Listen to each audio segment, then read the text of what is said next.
Be very happy to knock your head out. Thanks for letting me know. I got you. Don't worry. Anytime. Blue-haired streamer socialist letting me know that I'm too incompetent to run a business. Yes, my bad. Ex-con who was in federal prison for securities fraud, lecturing me on business. Thank you. Can you acknowledge that our prior friendship was 2 calls on Discord over the course of 7 years? It was a prior EE friendship where we had. I can't hate somebody for that long, so I'm like already starting to like, you know, have warm feelings for Destiny again. Oh. Yes, this is what we want. Destiny, how you feeling over here? Are you getting on that Martin train? Trying to get the warm train. What am I feel like I'm in the middle of some weird social experiment. What is happening right now? I'm part of the accelerationist movement. Me and a handful of Silicon Valley luminaries have formed this group called EAC, where we are arguing for the acceleration of AI. My name is Lauren. My name is Lauren, and my show is Lauren DeLaguna. Gotcha. And I was in a Nick Rakita chat or something, and you saw me, and you were on one of his shows, and you wanted to fight about something, I think.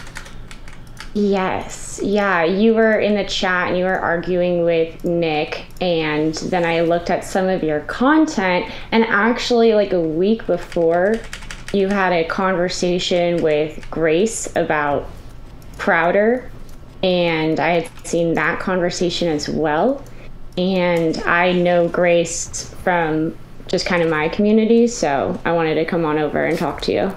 Gotcha. Interesting. Yeah. Well, what's up? What do you want to talk about? Literally anything. I just disagree with your politics. I disagree with your political stance at pretty much any turn, from what I've seen thus far. And you're a classic liberal, right? You got to tell me what you mean when you say that. Well, what do you qualify yourself as? Because I mean, people can say like classically liberal, as in like a classical liberal, like 99% of like the Western world is, right? And that I believe in like freedom of speech and private property and all that. Or you can be like, are you like a classic liberal, like a liberal Democrat or something? I don't know. That's why I wasn't sure what you meant. Well, okay. Now I'm just asking you, how do you qualify yourself? Oh, sure. I don't even know. Somewhere between like center left Democrat and progressive. I guess it just depends on who I'm talking to or what the particular thing we're talking about is. You're voting. Do you know how you're going to vote next election if it's between Biden and Trump?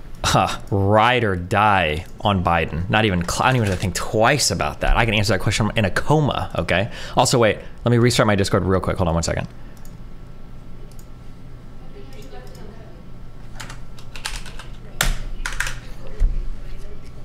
Wait, did I even leave this room? Hold on, because my camera thing's not working. One sec.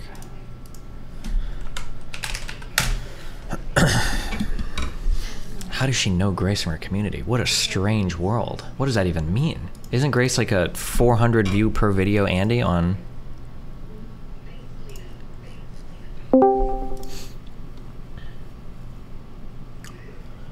Okay, hello? Hey, how are you? I'm doing great. Hold on.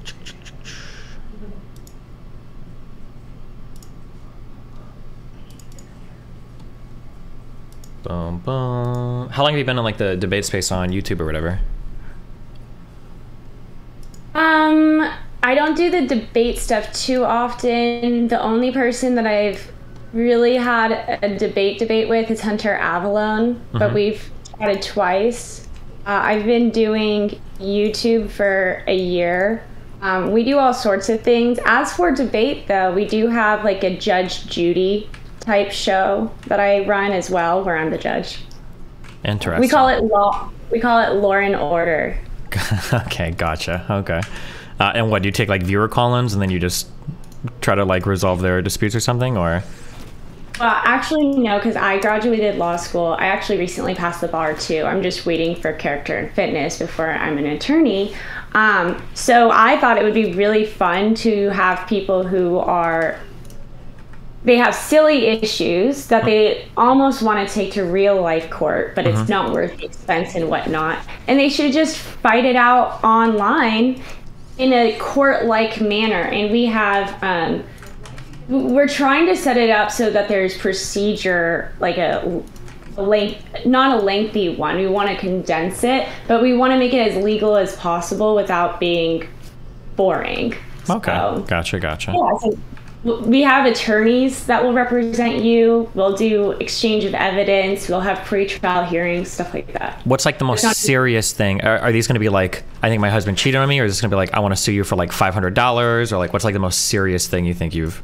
Oh, that's actually funny that Grace was actually recently on your show, so this relates. So the Thorpes tried to come on for Law and Order, but we had to cancel them because I didn't realize they do have so many current open cases right now, and I just don't want to be involved in that. But we even made a promo for our Law and Order episode because we thought we were going forward. Ben the father wanted to accuse the mother of child abandonment and neglect. Okay. Yeah, Jesus. What a small world. Okay. Sorry, so back on, yeah, I mean, I'm obviously voting for Biden. Okay. Let me ask you, so like when Biden first got into office, he made a lot of changes. A lot of them were reversing Trump policies. So for instance, the one that comes to the forefront of my mind is on day one, he signed to close the pipeline connecting Canada, that goes all the way from Canada to Mexico. That would have really helped with keeping the gas prices down.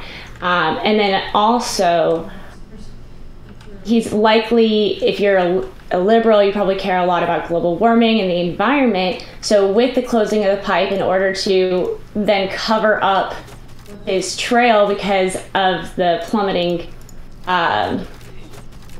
spiking gas prices, he then seemed to have whatever he did, to the Nord Stream 2 pipeline connecting Russia to Germany. And that's now emitting into the air, into our environment, into the water. It's one of the worst global environmental catastrophes in history, and this is directly Biden's fault. So how do you address that? Okay, those are two pretty big claims. So the first one, my understanding is are you talking about the Keystone XL pipeline? Mm-hmm. That was dead before Biden even came into office, right? That expansion, I'm pretty sure that expansion was like super. We were building it. It wasn't working yet. It wasn't in. So the argument that they've been making is, it wasn't even in operation yet. So like closing it has absolutely no impact on the prices. However, people who apparently don't understand futures and don't understand how oil is actually priced in far in advance, because you have to have oil reserves and you have to pump things out of the ground. So there's many factors that come in months, if not years, before the price is actually, the price is kind of set beforehand. So closing down the Keystone pipeline and making it never usable for future use is going to greatly affect not only our oil reserves, companies willing to invest in oil reserves, and then the ability to trade. And now we've depleted our own oil reserves to the lowest point in history. So I mean, like, here are a few understandings that I had for Keystone XL, and I could be wrong. It's been a long time since I've read anything about this, but one was that, like, politically, the Keystone XL pipeline, along with a couple other big ones, I think had already become like really, really, really unpopular.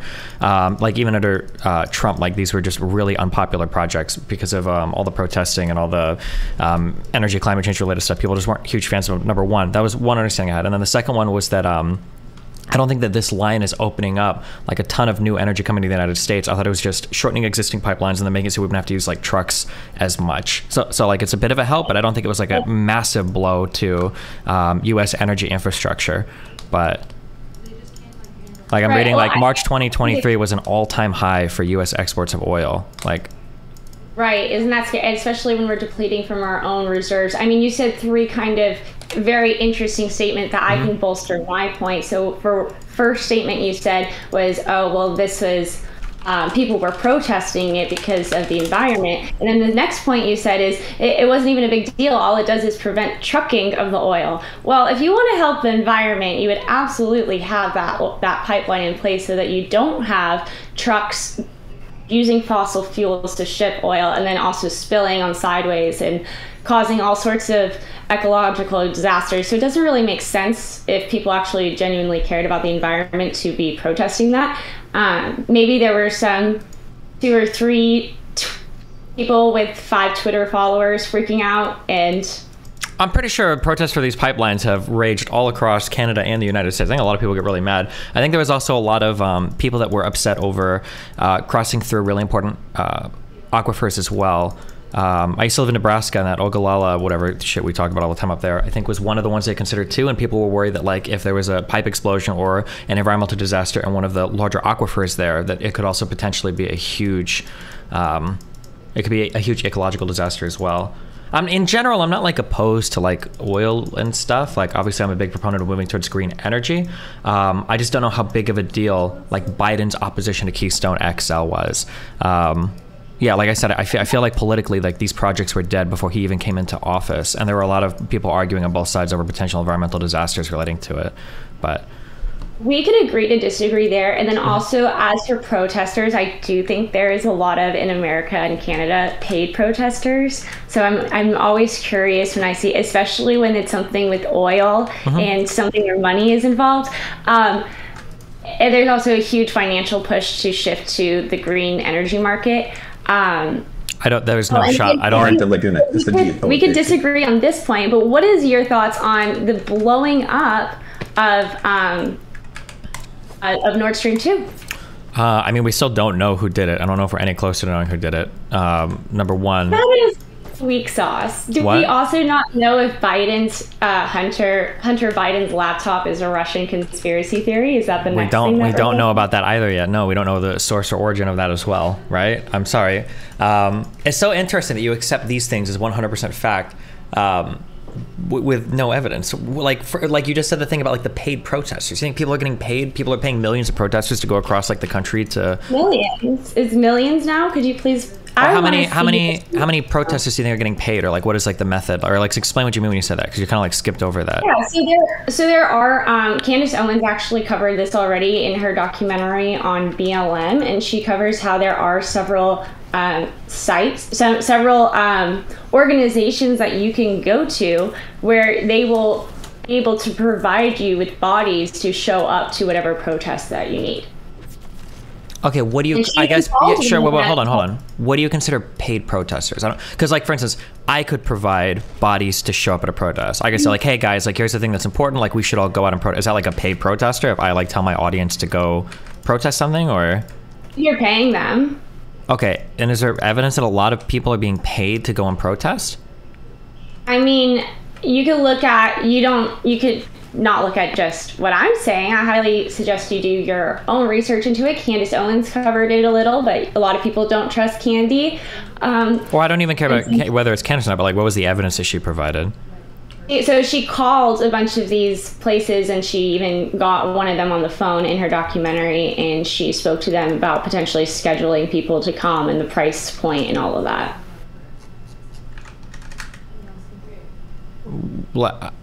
I feel like if this was the case, I wouldn't need Candace Owens to call. Somebody would like report like, oh, here's me getting paid. Like, here's a pay stub, here's a paycheck, here's a bank transfer, here's a, like, that feels like it would be really easy to find if hundreds, especially, or thousands, especially protesters were being paid to go somewhere. No, like I feel like I would have at least a couple.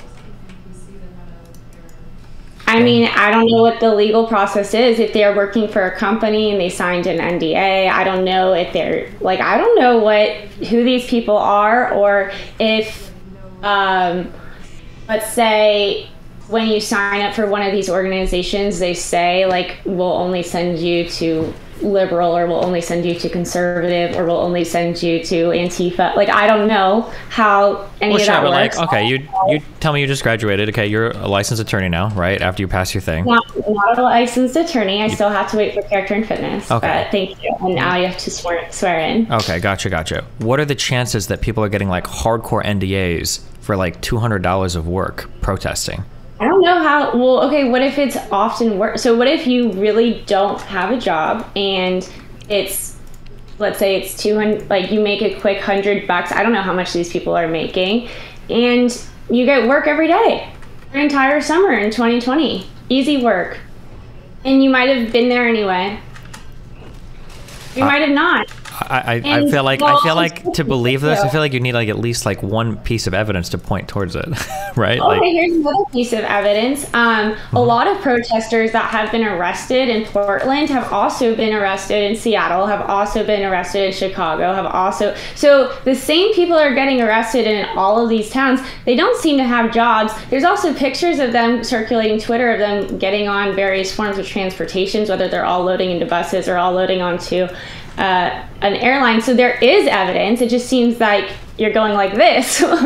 So there is evidence.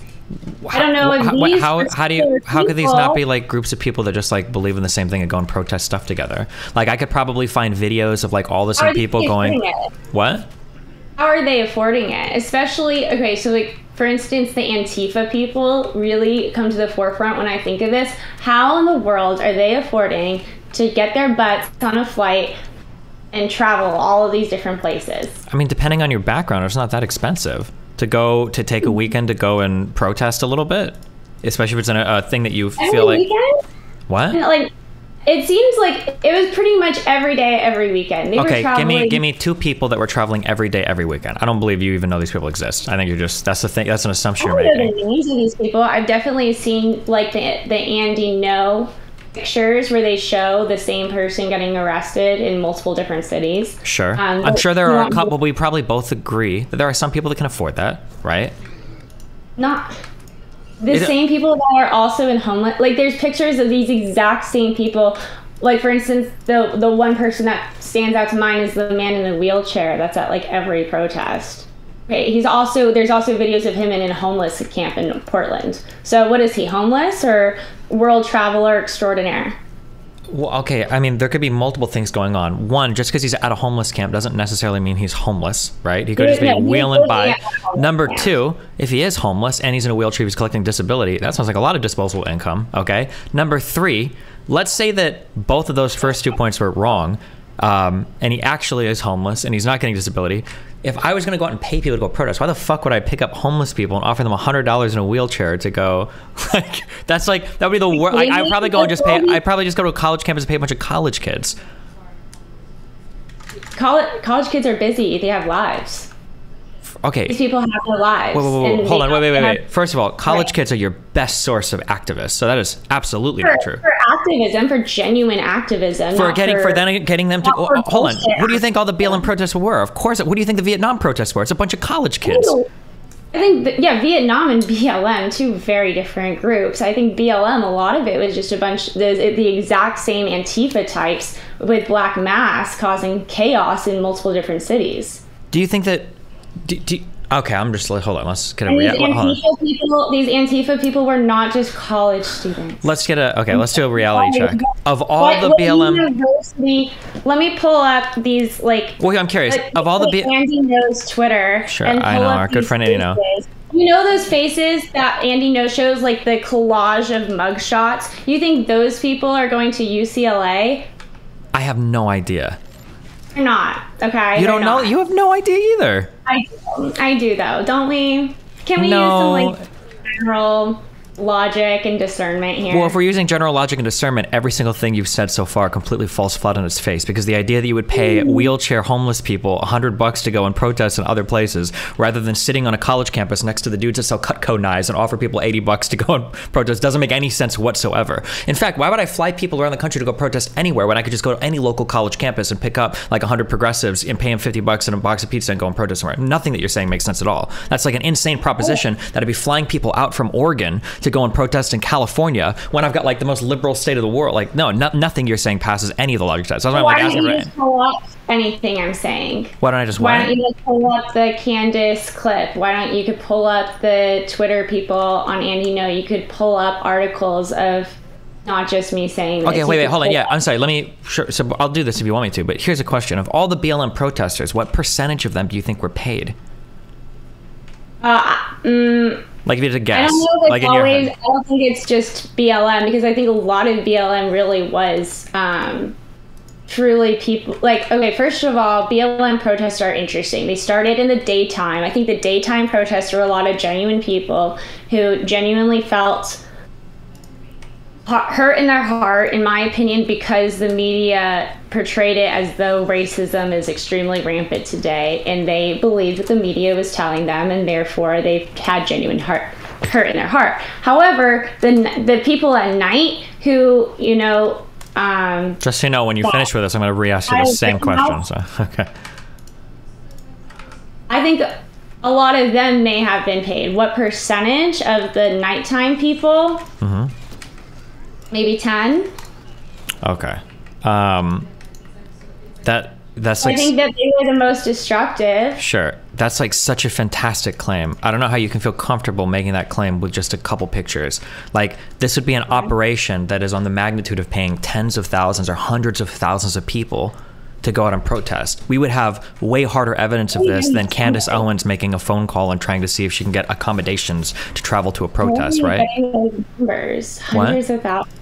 I don't understand where you're getting those numbers. At nighttime, you thought that, like, you think it For the took BLM hundreds protest, of that was, thousands it of was, people to the- set the Wendy's on fire? You think it took hundreds of thousands of people to, like, loot the like, I don't think it took hundreds of thousands of people. And if you watched a lot of the 2020 protests late at night, there wasn't that many people. It was just really destructive. okay, there were tons of people. All the BLM protests together, upwards of like 25 million people were protesting. So it's not like just 100 were protesting at night. What? Okay, a lot of them were repetitive, and I think that in your numbers, you're absolutely including the genuine protesters, the genuine daytime protesters, not the disruptors. Yeah, sure. But I'm curious how you could think 10% of people were paid. That's a, do you understand? Not 10% of the entire. Sure, 10% of the nighttime people. And now you're saying they were paid to go set buildings fire. Do you understand that that is a magnificent claim? You're making a huge accusation. You think that's not crazy? I mean, why would they go why would people just voluntarily go set buildings on fire? Because people do dumb shit at night when they're protesting. This has been a history of protests in the entire history of the United States. People have done stupid shit like this. I'm not saying it's good. I don't support it. But I mean, like, this is how it happened in the Rodney King riots. It's happened My thing is, how do they, you're saying that all of their income's coming from governmental checks from disability. I'm saying that for you to make the claim that people are being paid to go out and set stuff on fire, that is a fantastic claim. Why don't you watch the clip of Candace talking to the woman on the phone organizing a rally? Okay, link it to me if you want. It's hard because you ask me, you try to pinpoint me with like a specific protest, a specific number of people, and that's really difficult. I think it's more one-off events too. So for instance,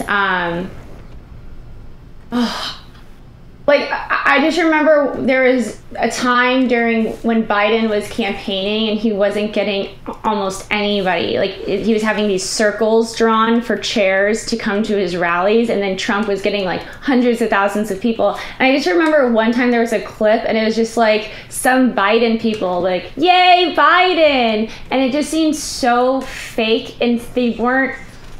And then hundreds of Trump people, and the clip was edited to make it just look like there were Biden people there, and they left as soon as the camera stopped rolling. And if they were really Biden supporters, wouldn't they want to be there when Biden drives by? And it just, there's so many things that are sketchy like that. Let me try to find the candy clip. Yeah, we can wait. You took like the LSAT and all that, right? You know, like basic, like if A then B, huh? And the bar. Yeah, okay. Well, I'm not what I'm worried about. I'm worried about like basic like inferencing and deduction right now. Yeah. Because when you say something like, I'm making a massive claim with almost no evidence, and then you say, well, this is just like logical, it makes me wonder what you mean when you say logical. Because in my mind, logical means when you're making a huge claim, you typically need a really large amount of evidence for said claim. But you're saying like, well, there's a Candace Owens clip about like what would be probably one of the largest political scandals in the history of the United States, right? If people were getting paid to go to other cities to set things on fire, that would be one of the most sensational stories probably in the world, if there were like political parties paying people to do that. Yeah, so it's just strange that you would just say, like, oh, well, it's just logical this is happening, and my evidence is like a Candace Owens clip. I'll watch the Candace Owens clip because I'm curious to watch it, but like that's just such an, I don't know if you realize how like grand of a claim that is. No, I understand what you're saying. I'm looking for the clip. It's always crappy to try to look for clips while you're live. It's from, the Candace clip is from, like, do you have a Daily Wire subscription? No, but I could probably find it on YouTube, I imagine.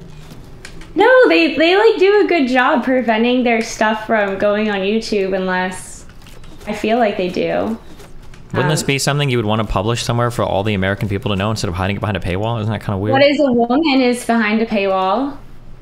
And most of their content, like sure, most but like of their What Is a Woman is like, sure, but that's kind of like an ideological documentary, etc. This is like, this would be again like one of the biggest political. This is it from within their documentary. Candace Owens does a documentary on George Floyd. It starts off, she goes to George Floyd's apartment where his roommates still live, and she talks to them about their relationship with George, and then she goes into areas that have been affected by the George Floyd protests, and then she talks about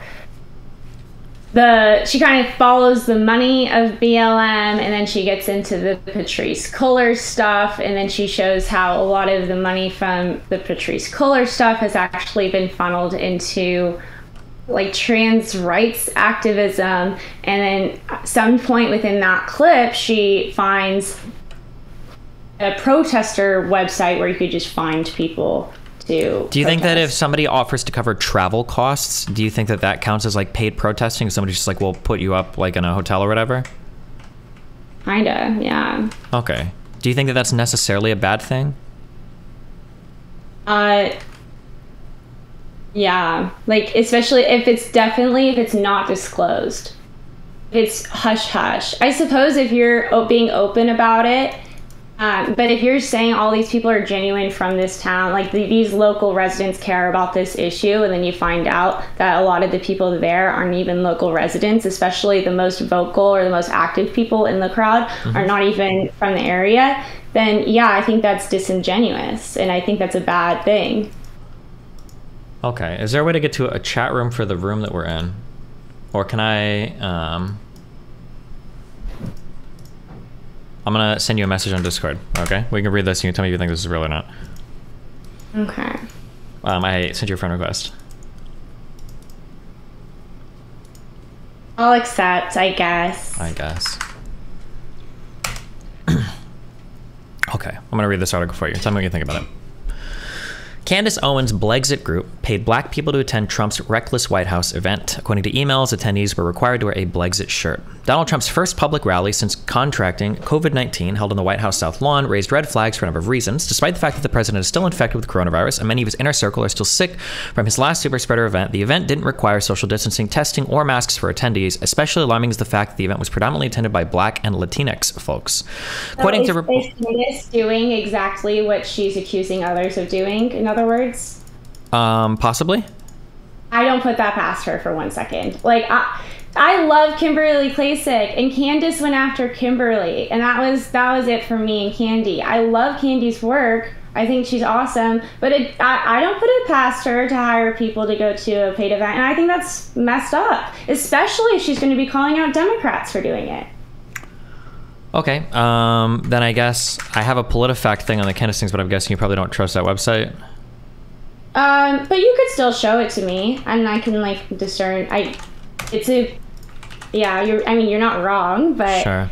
So Candace Owens claims George Soros is funding the chaos in Minneapolis via his Open Society Foundation. So this has to do with George Soros. One thing that I love about PolitiFact is they use very specific claims in their intro so that they could put the falsometer, and then you can read into the article and it goes,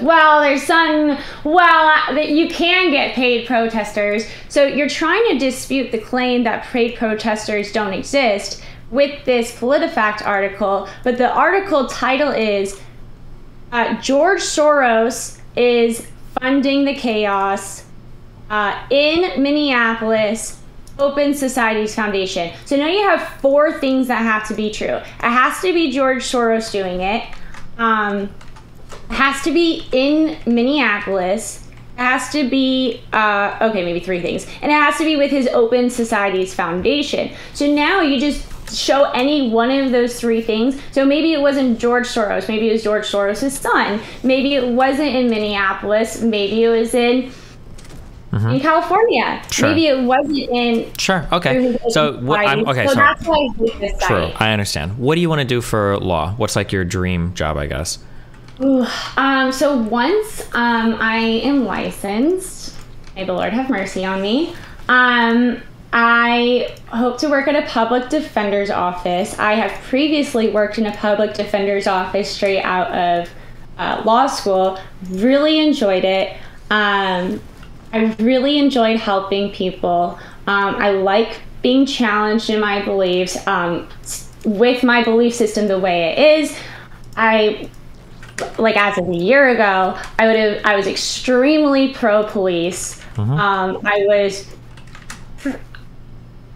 Yes, and I was less sympathetic for the criminal. Having worked with criminals, having seen some police corruption myself, and I feel like I've now challenged myself, and I want to continue to challenge my beliefs. And I also think it's really important for people who are being accused of a crime just to be heard. In so many, especially when they're just filtered through the system more than once, criminals just aren't, or even accused criminals are just not given any opportunity to be heard. So just sometimes. So I like to sit and listen and help people when I can. Okay, so if your client was taken to court and somebody and the charge was, I think he killed somebody somewhere, what would you say? He said, I think I killed somebody somewhere. Or if the charge from the state was, we think this guy killed somebody somewhere. Okay. Well, that wouldn't be enough of a charge to even get into court. The court would be required. So there's a minimum amount of things that the I'm asking, hold on, I'm sorry. I know it wouldn't. I'm asking a rhetorical question, right? A claim like that, there's hardly anything to even understand about the claim, right? This is why a specific claim is important, right? Somebody killed somebody at some time and date, and then you can investigate that specific claim, right? So when somebody says like protesters were paid to set a building on fire, I don't even know where I'm supposed to start with that, right? So who's paying them? Where are they getting paid at? What are they getting paid to go do? That's why for PolitiFact, that's why it's a specific claim relating to George Soros funding people in Minneapolis via the Open Societies Foundation.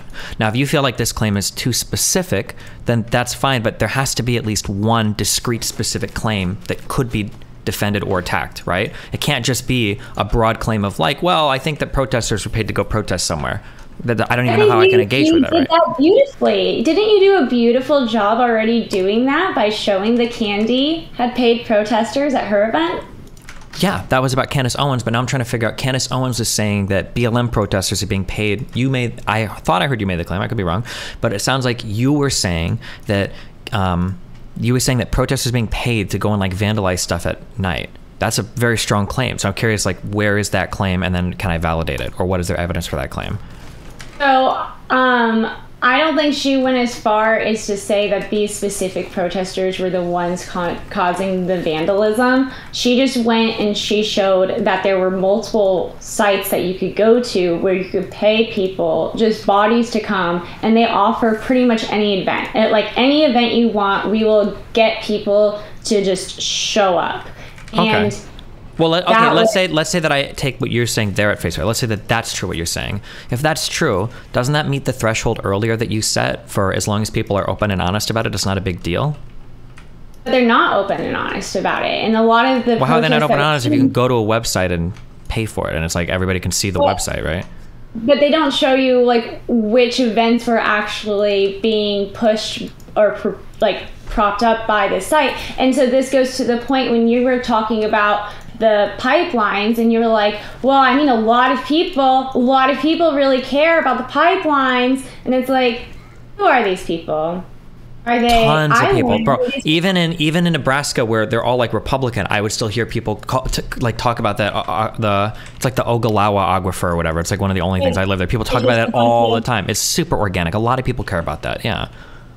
I have a really hard time wrapping my head around the fact that people are so upset about pipelines, which just means to me they really don't understand that pipelines are actually better for the environment. Yeah, like I don't know how you can pretend to say that you don't understand. Do you remember the BP oil spill?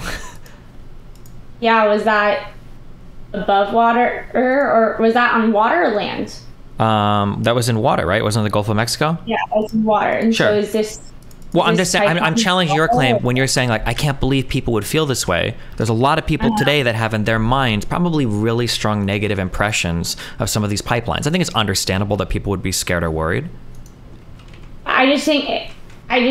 And then I also have a hard time saying, okay, people are spending time out of their day to protest this, but usually people tend to protest social issues, more things that hit them close to their home.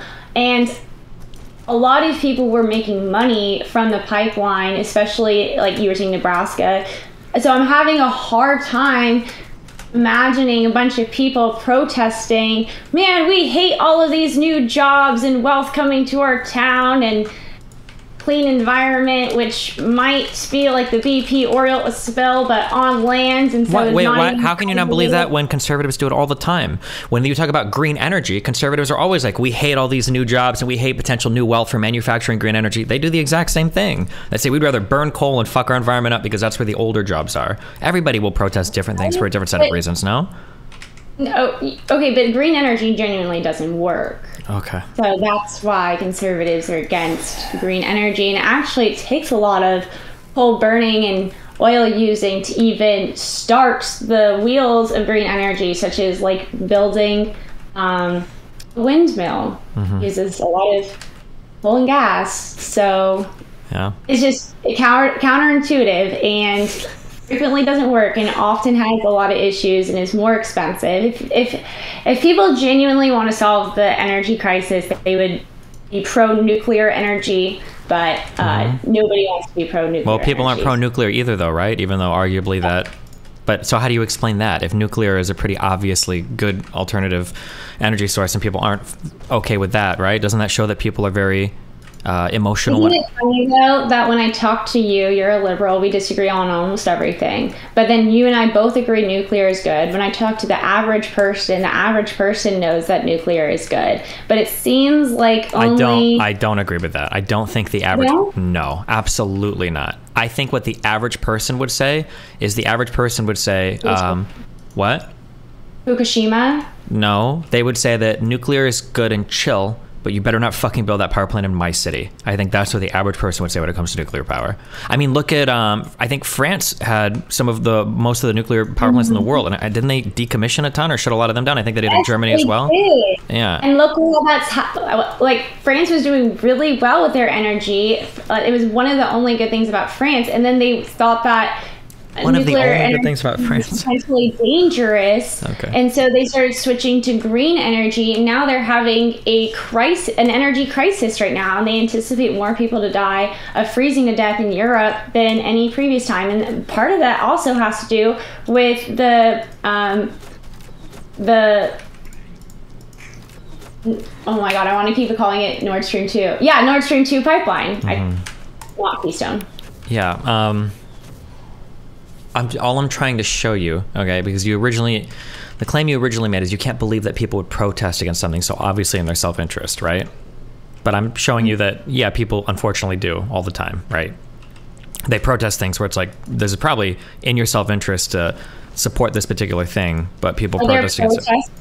When was the last protest against a nuclear power plant? Are you saying there were protests in France?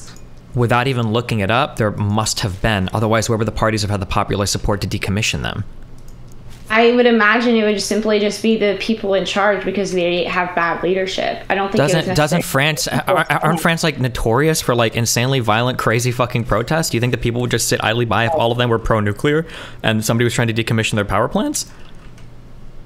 I just don't think that's what I was saying earlier. I don't think people really protest over energy issues that frequently. They tend to protest over social issues. Maybe that's an American. I think energy issues, especially in Europe right now, are a huge issue that I think a lot of people have very strong feelings about, because there's a lot of shit. The people in Norway have had like a 10x like increase in energy bills and shit. I think people have a very, very, very strong opinion right now about the state of energy in Europe. And it wasn't France. It was Germany. Was one thing in terms of they were decommissioning power plants. But the last protest I saw in France was over Macron's election. And then I saw a farmers' rebellion, and I haven't seen any protests about. You're saying in Germany there was protest for the nuclear power plant? I'm trying to push back on some of your priors here. That one, people always protest in what you would agree is their best interest. There are times when people can protest against things that are probably good for them for a variety of reasons. Number one, and that number two is that people absolutely will protest things that aren't just social issues. People will protest economic issues as well, right? Without diving too deep, because I already know all of your opinions about it, I'm sure. For Ukraine, like Euromaidan and the revolution, everything, a lot of that had to do with economic reasons related to joining, like being accepted into the EU's trade area versus like the Russian customs thing with Russia and Belarus, right? That was like a lot of that was economic. I think people definitely protest economic things and social things. Just depends on what the issue is. What's your opinion on the Ukraine-Russia conflict? I don't know how I mean, obviously I support Ukraine. Okay, do you think that the United States should be sending weaponry to Ukraine? Yeah, I do. Are you not at all concerned about leading to World War III with nuclear weapons? Right now, I don't think Russia has done anything to show that is on the table. I would be worried about that, but the worry comes from Russia aggressing on its neighbors, not from the neighbors defending themselves. Do you think we would be in this war right now, or even in this conflict, if we had somebody other than Biden as president? I'm not sure. Russia would have still attacked, probably, yes. Do you think pulling out of Afghanistan the way that Biden did encouraged Russia to come in because it showed weakness on behalf of the United States? No. No. Even Afghanistan was a 20-year conflict in a non-European country that we were on our way out of for the past 15 years. No, I don't think so. It wasn't so much about pulling out. It was the way that Biden did it. Okay. I don't think the 11 Americans killed by the whatever bombing and then everything else. I don't think that was when Putin was like, oh my God, this is clear. Now we can take over Ukraine. No, I don't buy that. I think that Russia had a lot of geostrategic reasons to go into Ukraine. And I think they would have followed through on that invasion, irrespective of whatever happened with Afghanistan. We were still in Afghanistan when they invaded Crimea, so. Okay, why do you think Russia's invading Ukraine? You think it's all economic reasons? Well, they were probably upset that in 2014 they were upset that Yanukovych basically had to flee the country, and they didn't get Ukraine as part of the little trade union. And then as of recently, they're probably worried about like losing all of the regions that they had peeled away in the southeast, and they probably want to hold on to Crimea and Sevastopol, would be my guess. Don't you think it's problematic the way that the United States encroached? I mean, not the United States, but just the Western world encroached upon areas surrounding Russia, even though after World War II, we all agreed that we'd kind of stay in our own lane. We didn't agree to that after World War II, number one. And number two, are you asking me if I think it's bad that countries are allowed to join NATO? I mean, why? Do you think that countries shouldn't be allowed to join military alliances because of another country next to them might get mad? I think that Ukraine, a corrupt autocracy that is led by essentially a dictator who is jailing opposition, shouldn't be allowed in our military alliance. Do you think that countries shouldn't be allowed to join a military alliance of their own free will if they want to?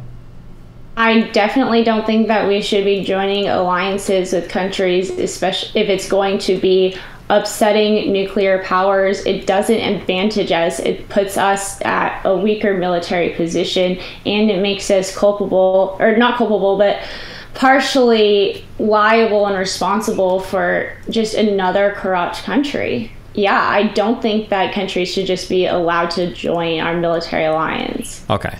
So if a country next to you is able to exert enough bully power, then that should determine the autonomy of your country. You're basically a slave to the country next to you if they'll get upset if you join another military alliance. Is that what I said, or did I say I don't think that autocracies that are extremely corrupt should Is be Lithuania an autocracy? Or Estonia, or Latvia, or Turkey, or which? I'm not talking about Ukraine. Ukraine's not in NATO, and Ukraine wasn't joining NATO. Well, no, because you said, hold on, you made the claim that it was bad, that NATO was encroaching on Russia.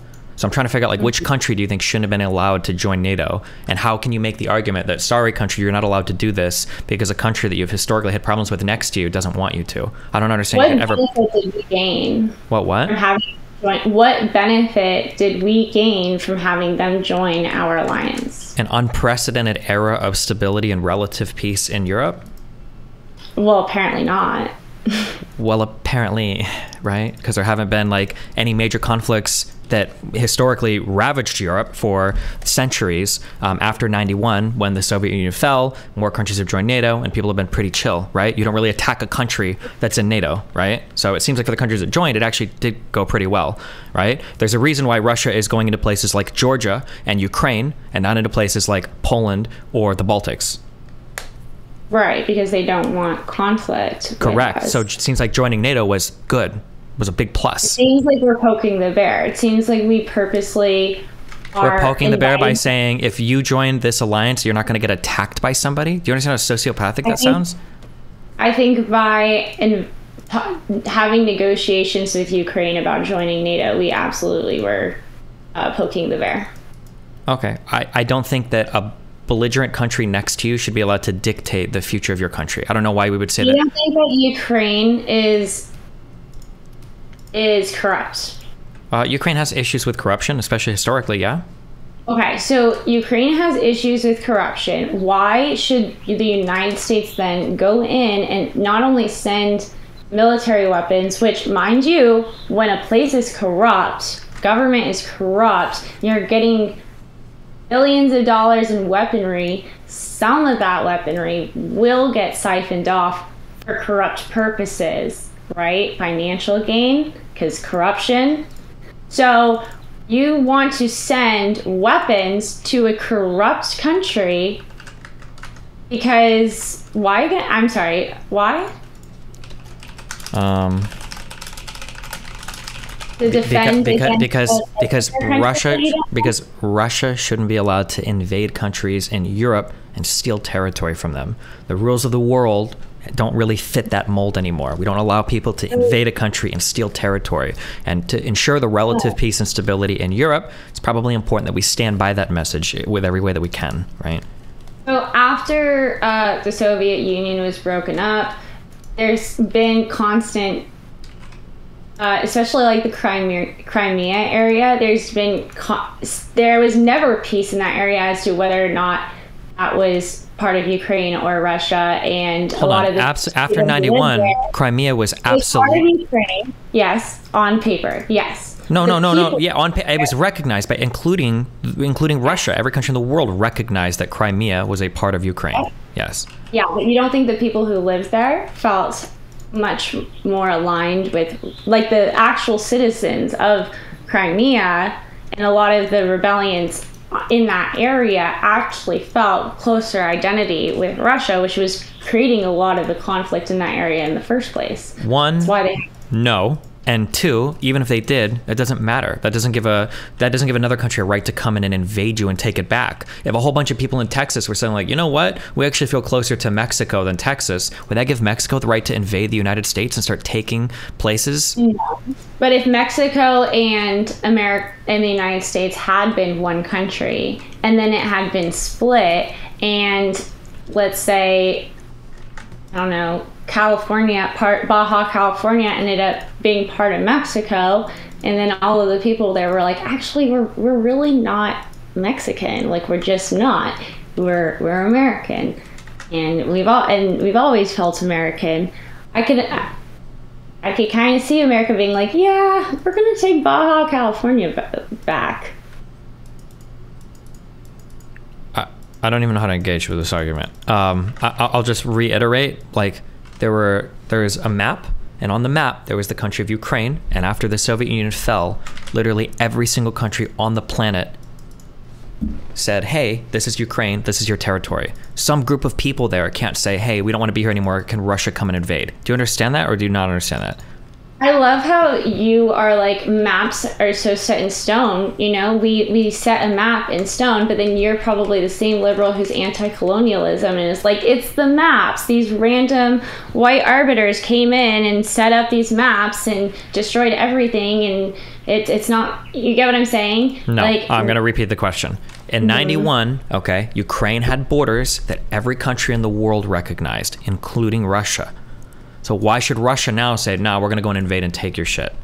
Because I think that even if they understood, so just like China China technically doesn't recognize Taiwan as a new country, but at some point, did they?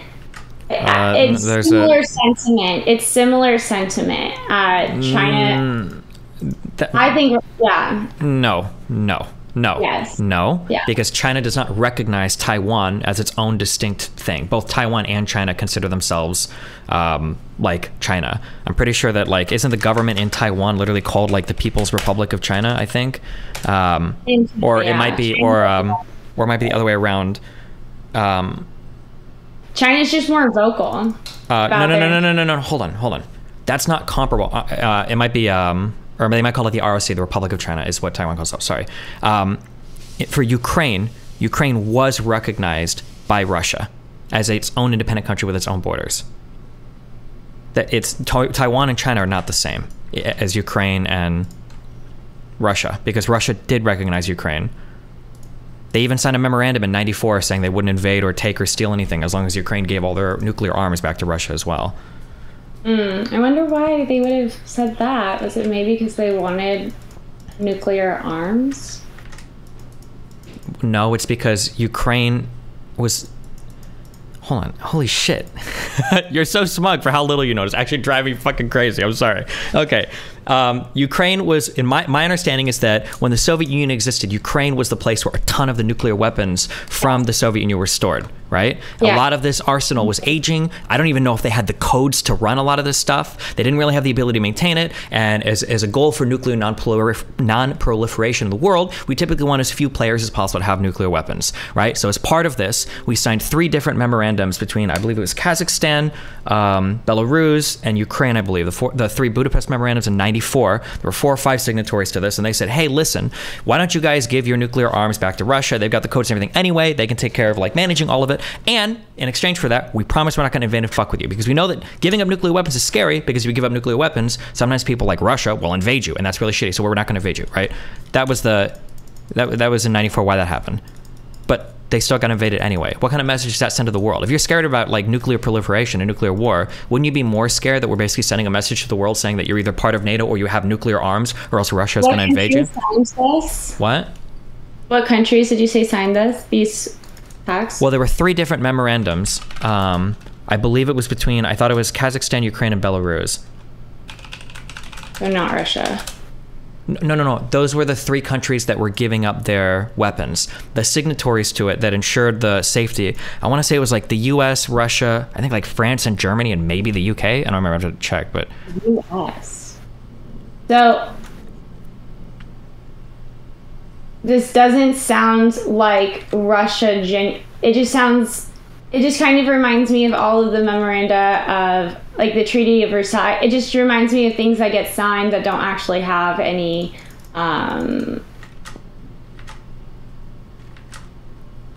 It reminds me of when Hitler promised not to invade Poland. It's just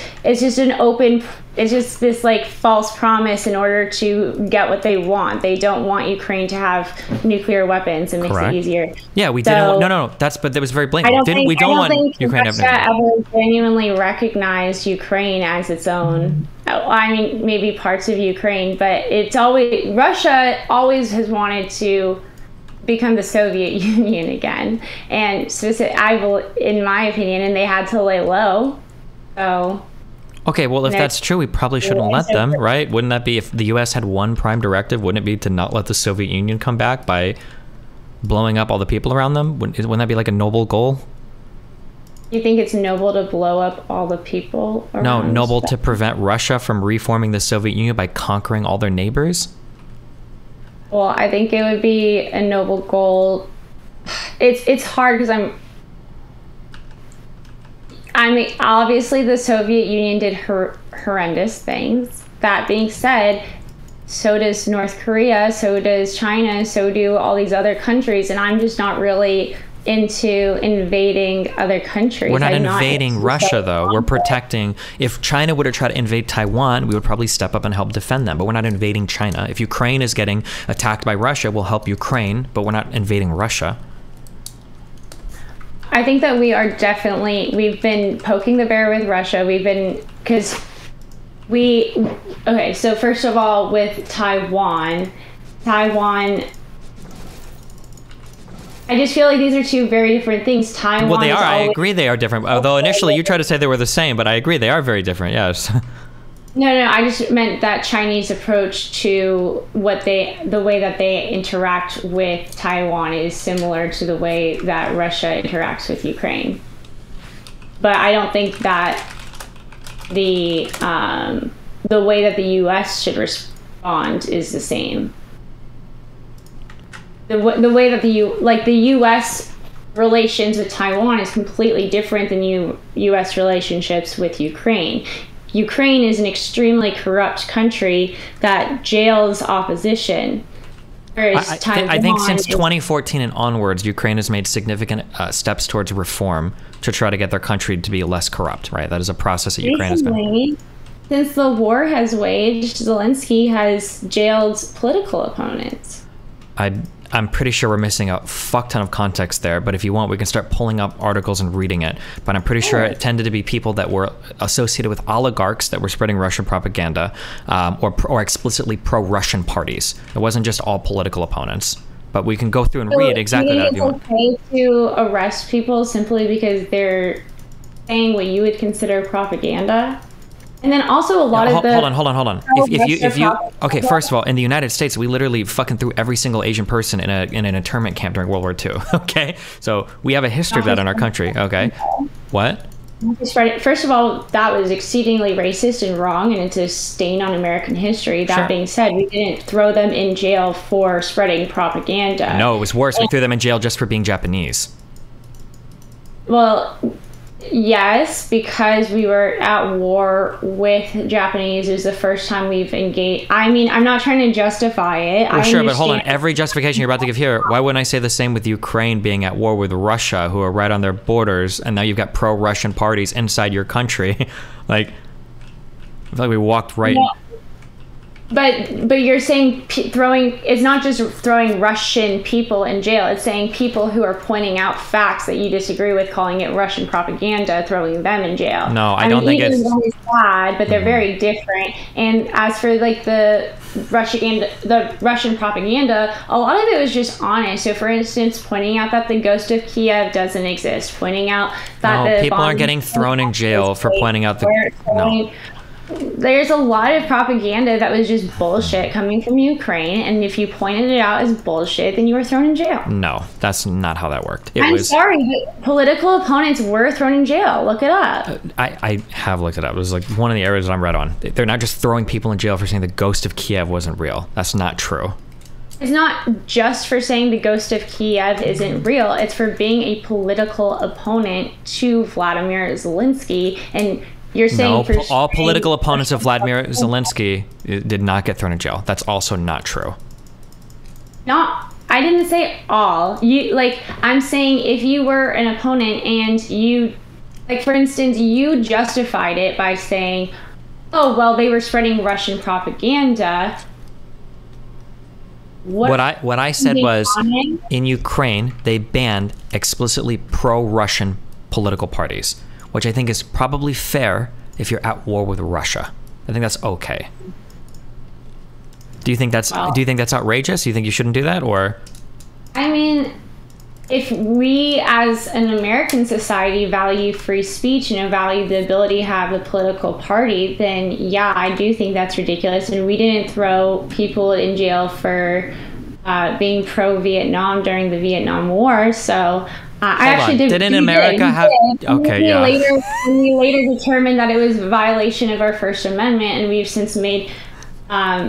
So, like, as America, we're supposed to be leading the way in freedom, and we shouldn't be taking on countries that are corrupt and don't have the same values as us. Okay, so then let's say that in World War II, ideally, let's say that there was a Nazi political party that was existing in the United States where we were at war with the Nazis. Do you think it would be unacceptable for the United States to say we're banning Nazi political parties, or do you think it would be okay to have them?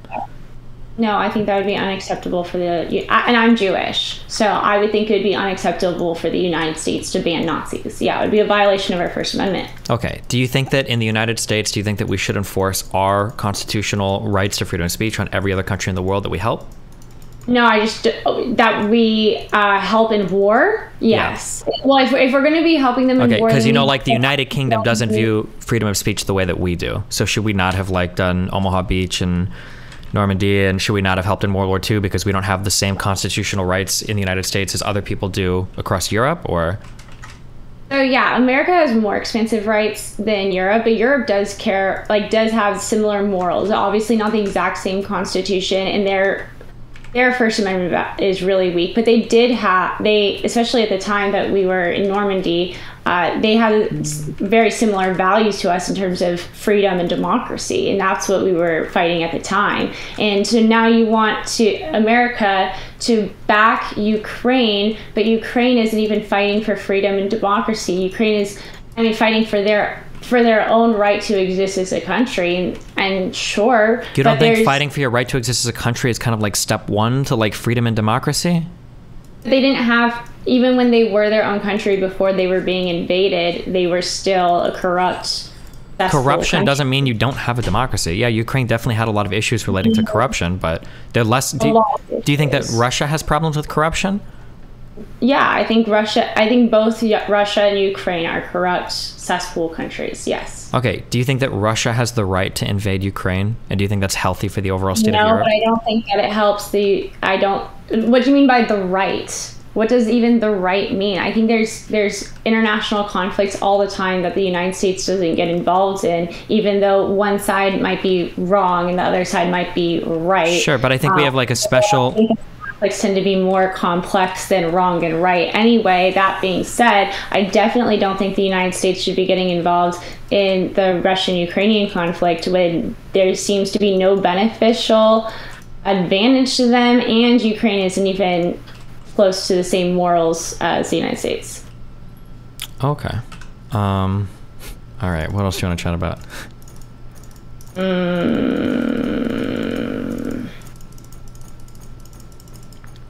What's going on socially right now?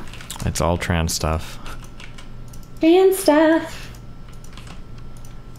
Someone asked me if I was a dude yesterday. Yeah? Yeah. What do you, I feel like I already know all of your opinions on this. So I don't know if this is worth getting into. What's my opinion on the trans stuff? Like, I don't think that kids should get transed. Yeah, I know. Yeah. Do you think kids should get transed? I think if you want to make medical decisions between a parent and a doctor, I think it's kind of weird that the government wants to get in between that because of the moral inclinations of some people in Congress. What if people wanted to start chopping off like their arms? Because that is a thing. And did you see that woman recently on Dr. Phil who wanted to blind herself? Do you think doctors should have been allowed to blind her for herself? If there was some body of medical research pointing in that direction positively, then maybe. But my understanding is right now blinding yourself and chopping off your limbs doesn't seem to have very strong support for it. So I'd say probably no. What strong body of medical support are you seeing that shows that these medical transitions are beneficial to the people who are getting them, especially at early age? Well, people at early ages are very rarely getting like surgeries or medical transitions like that. The most That's not true. that is absolutely true. You don't think that kids are putting, what do you think puberty blockers are for? They're literally to block puberty. Sure, And I then said, you do that. I said surgeries and stuff. Even As puberty. for the surgeries, top surgeries are extremely common. Okay. How many kids in the United States do you think are getting top surgery? Oh gosh. Let's see. Well, if you had to guess, I'm curious. Like a year? Yeah.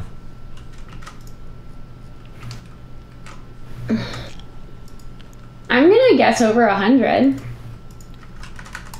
Okay. Even if that was the case, isn't that a really small number of people? Are you kidding me? You think having 100 girls every year never be able to breastfeed their child? Never, like... Hold on, you said common, 100 a year. How many children in the United States?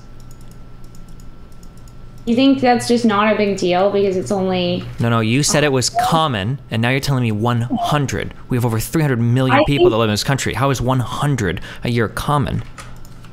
I think that... maybe that's... I still think that is common. It's a common occurrence. What is your definition of common?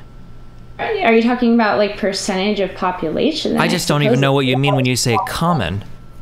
I mean, okay, by common, I mean when a young girl goes in, thinks that she is a boy, and she goes into a gender clinic, I would imagine, from what I've seen, the recommendation is typically top surgery. And if that was the recommendation that quickly and easily, why would it only be 100 a year? Wouldn't it be like thousands or tens of thousands? I have no idea. But you put me on the spot. I could somewhat, in my opinion, lowballed. But I lowballed because I think even 100 would still be a lot. And every single one of those girls is going to be permanently deformed. And you're getting hung up on the fact that whether or not it's common or not. First of all, I still think that's common, having 100 a year. Common is important because I like to get an idea of like what somebody thinks the scope of a problem is, because it helps inform me of how serious they think it is. Can we look up the actual data as to how many minors receive top surgery? It's probably around there. I think it's around 250 a year. But you can look it up if you want to. You looked it up already? In the past I have, but I think it's around 250 a year. And it's obviously growing. It's a growing thing. Okay. What do you say to people that say that like 60,000 people a year, whatever, die to gun violence? Do you think we should outlaw firearms? Well, that's not even... How did you even get to there? Just how did your train of thought get you there? Because you're telling me, because it sounds like in your mind you've got like a one is too many, like what BLM activists say about like cops killing people. One is too many. Seems to be your state of mind. Mutilating children? What? I mean, we're talking about literally mutilating children. So, how many children a year do you think died of gun violence? So when it comes to, when you're talking about like just going back to what you just said about the BLM one is too many thing, we need police officers just to keep society safe. Unfortunately, it's an unfortunate state of occurrences. Could we work on police brutality? Absolutely. Well, no, hold on. I'm just saying, like, let's say I think it's around 4,000 kids a year died of gun violence. When you say 100 or 200 are having gender surgery, but why wouldn't you be doing everything you could to get rid of guns in this country if you're worried about... Because I don't think getting rid of guns, especially in the United States legislatively, would resolve the issue of gun violence. So... Okay. That's cool. What do you think about circumcision? Of men or women? Men. What do you mean? What do I think of it? Do you think that type of surgery is okay, or do you think that should be outlawed? Yeah, you think that's mutilation of children? I never said that. I was asked what you think about it.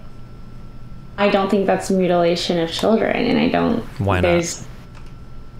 Yeah, because it doesn't permanently affect their ability to have kids, to care for those kids. It doesn't affect their... So it's only mutilation if it affects your ability to have kids or care for kids? So what about like chopping somebody's pinky off then? Does that not count as mutilation? Yeah, it's not mutilations in the same way that like a body piercing. So I guess you could, it's technically on a very technical level, you could say that circumcision is mutilation, but it's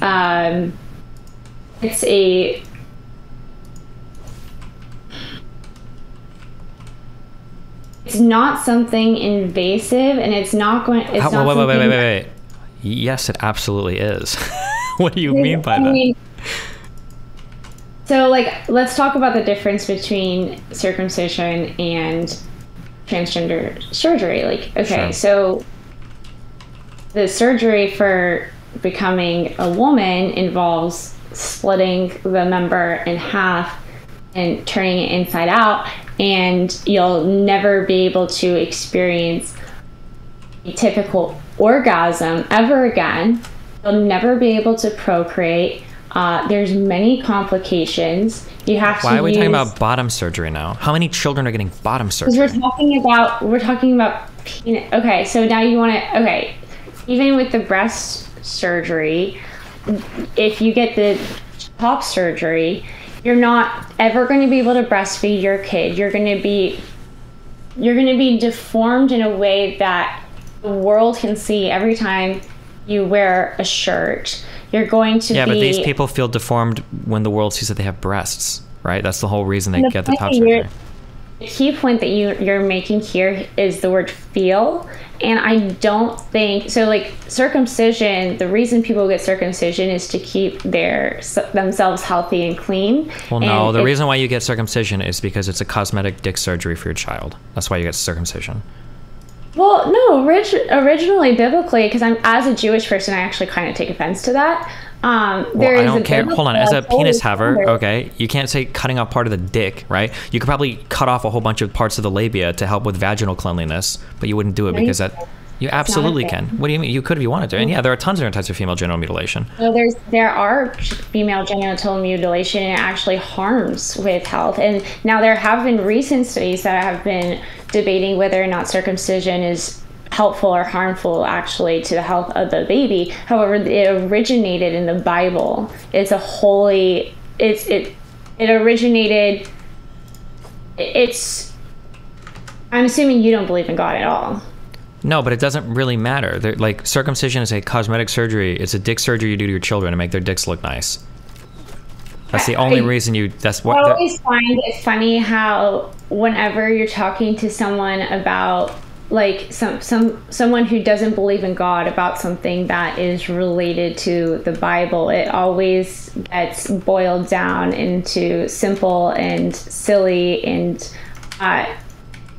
It seems like disingenuous, dishonest.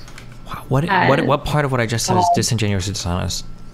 To just refer to it as like baby dick surgery to make. Do you have baby dick surgery on your pee-pee? Don't worry about my pee-pee.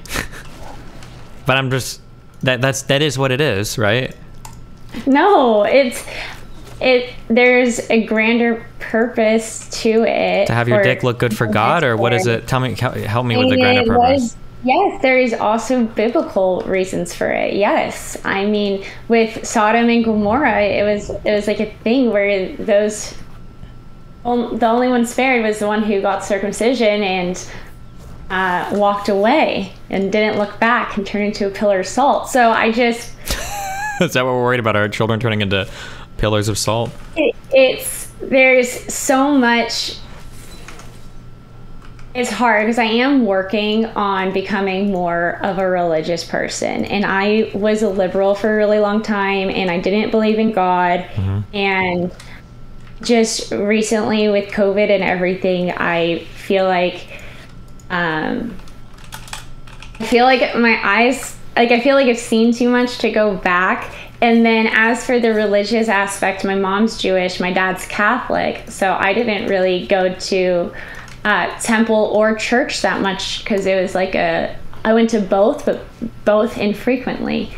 And so I didn't really have that connection with God. But now when I meet people who believe in God, the way that they live their lives is just so much, it seems so much more at peace and so much more real. There's so much, and what they're saying and their morals and their values make sense, and it makes society run smoother. And then what does any of this have to do with baby dick surgery? I'm trying to figure out. Because it's a biblical procedure. It comes from something higher. So maybe you're reducing it down to baby dick surgery just the way that non-religious people reduce God to a flying spaghetti monster. I'm not talking about God. I'm just talking about a cosmetic surgery for a dick. This cosmetic surgery derives from the Bible. It has been something. Okay, so if somebody in their holy book, let's say that a new version of the Bible was just discovered, okay? The Pope validates it, or whoever, your Mormon, whatever the fuck, says this is a new book. Yeah. And it says that the Pope validates it? Does he have like a stamp? Sure. Is it the same let's say that stamp this comes out and it says, hey, actually, vaginal mutilation or female genital mutilation is actually also an important religious ceremony. Would you defend that then?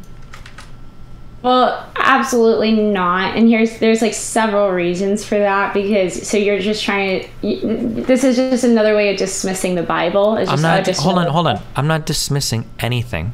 If you don't understand why I'm asking you a question, I can explain it, okay? You're telling me that circumcision is okay because your justification is found in a holy book. So I'm asking you if that same holy book justified other things you thought weren't okay, like female genital mutilation, do you think that would be okay? That's what I'm trying to figure out. I'm trying to figure out why you think this is okay. If it's literally comes down to, well, it's in the Bible, so I think it's okay, or if there's some other principle you're appealing to. That's what I'm trying to figure out. What holy book says that female genital? I don't know if any holy books do, but I'm just asking you if one did, if the Bible did, would you feel that female genital mutilation was okay as well? So you want me to compare, so having male circumcision, which is snipping off just a bit of skin. It's lopping off a part of the penis, yes. I don't know why you're saying snipping. Part of the penis. It is just skin, but all of your outside body is just skin. At all. Whereas female circumcision, and this is graphic, is the scraping of the clitoris out of, so that she cannot feel pleasure anymore. So she will no longer be able to experience the joy of sex. Do you want me to compare this cutting of the skin, something that has been around since biblical times, something that is talked about in the Bible? Female genital mutilation has been around since biblical times too. I mean, not something that has been deemed holy. It has been deemed something that has been frowned upon. It has always been that way. It's always been a way to torture women. So how can you? It's just and circumcision is the same for men, as a way to torture men. How? What do you mean how? Because you're cutting off part of their dick. It tortures them. Yeah, because you're getting a part of your dick cut off.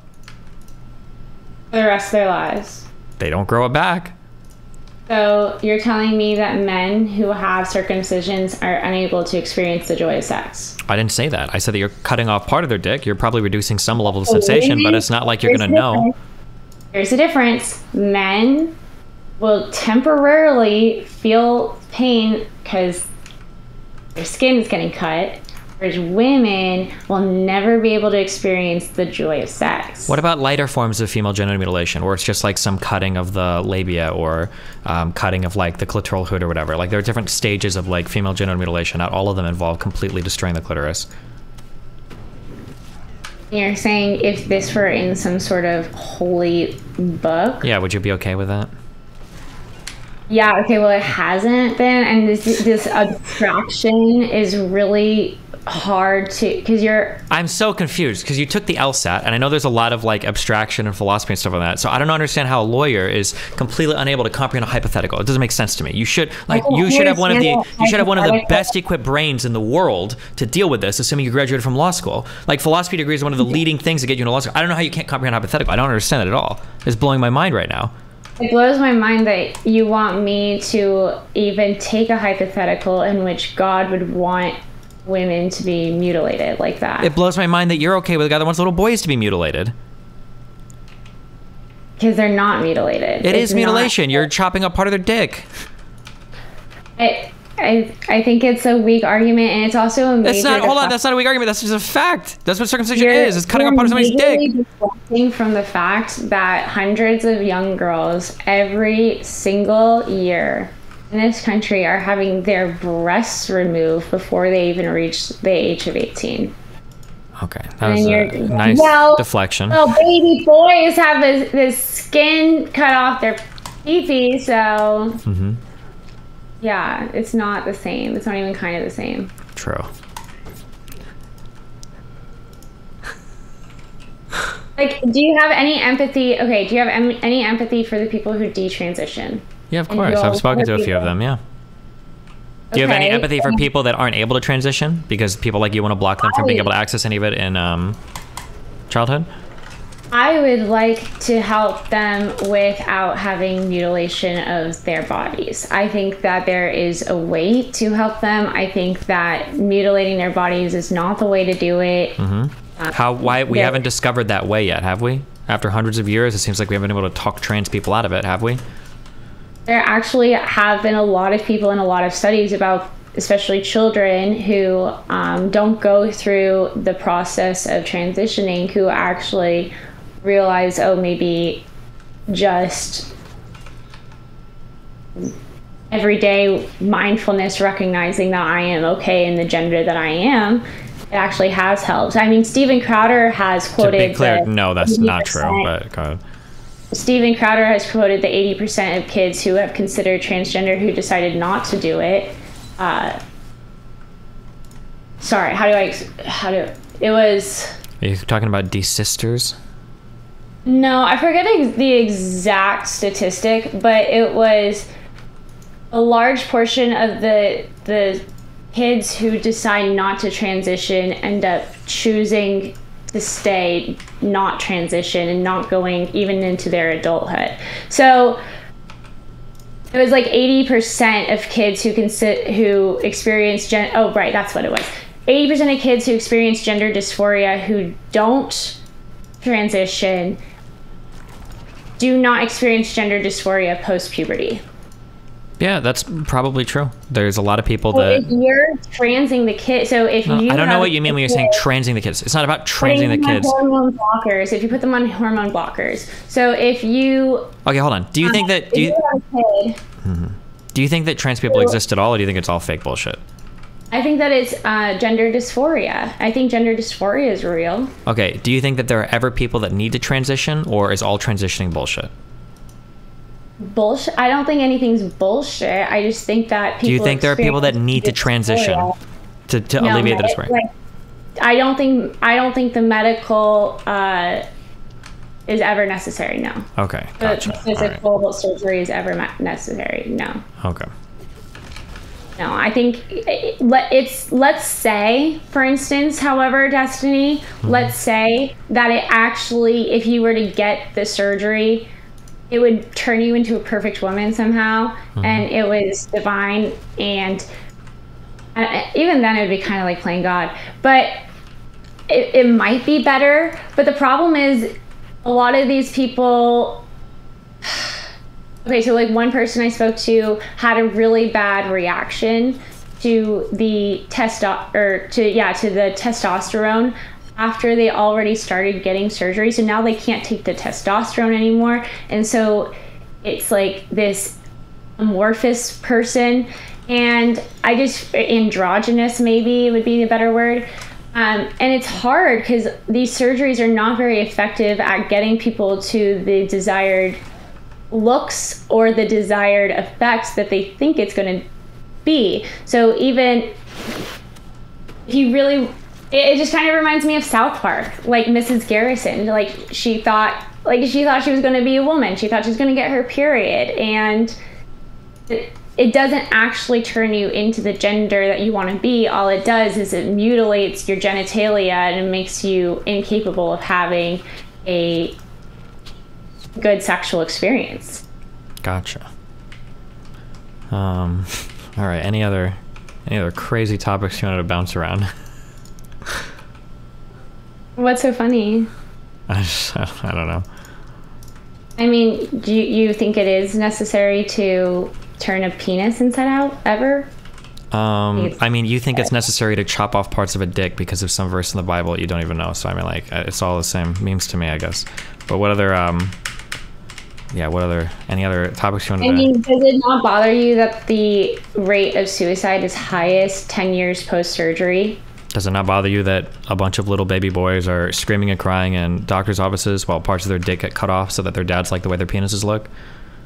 I don't think it's about their dads liking the way their penises look. It's about their family wanting to abide by their religion. How many people in the U.S. are even Jewish?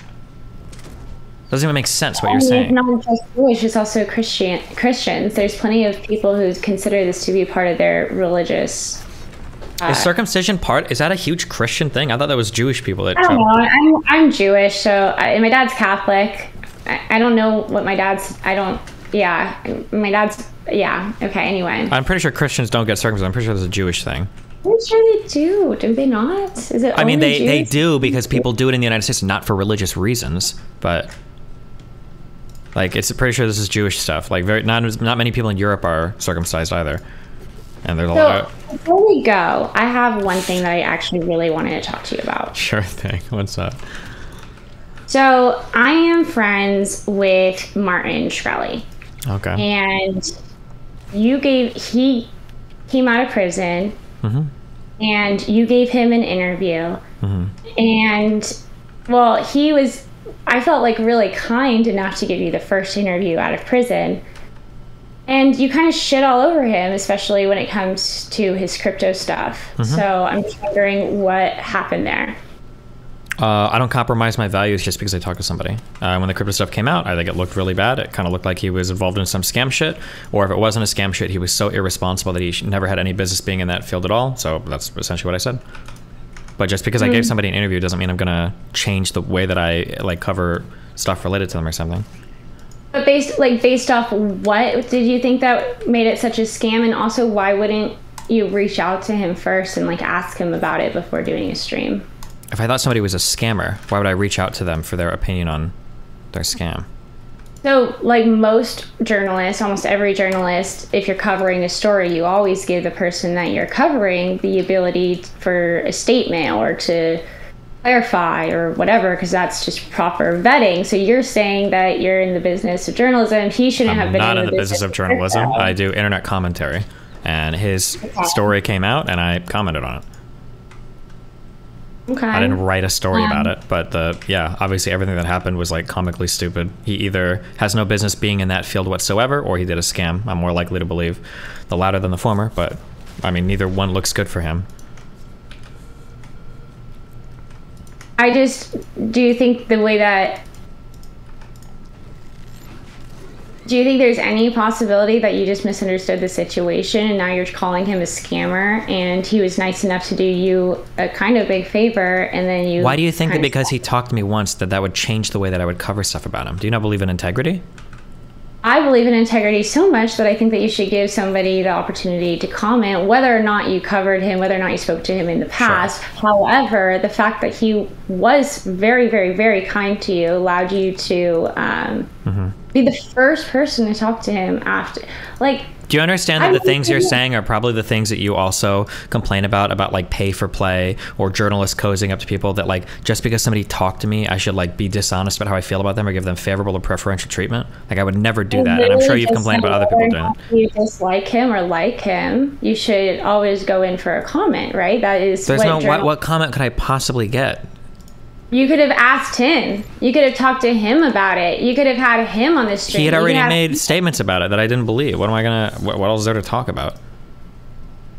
So where did you see the statements from him? He talked about what happened. He said that he accidentally downloaded a bad porn torrent and that he got hacked that way, I guess. And then he lost everything out of his fucking crypto wallet. That's just an insane story. So either he made it up which is possible, or he's so unbelievably non-tech savvy that he just has no business being involved in any way in those projects. It's one of the two. There's no third option here. Yeah. I just think that there's just a matter of decorum, and even if somebody, I don't think that that's quite what happened, but... Well, what do you think happened? Tell me what you think happened.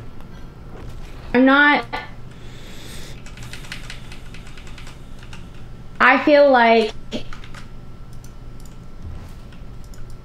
you saw a clip of him and then you took that and you made a stream about it, as opposed to talking to him about... And even though he had... I hate this, like, when I talk to...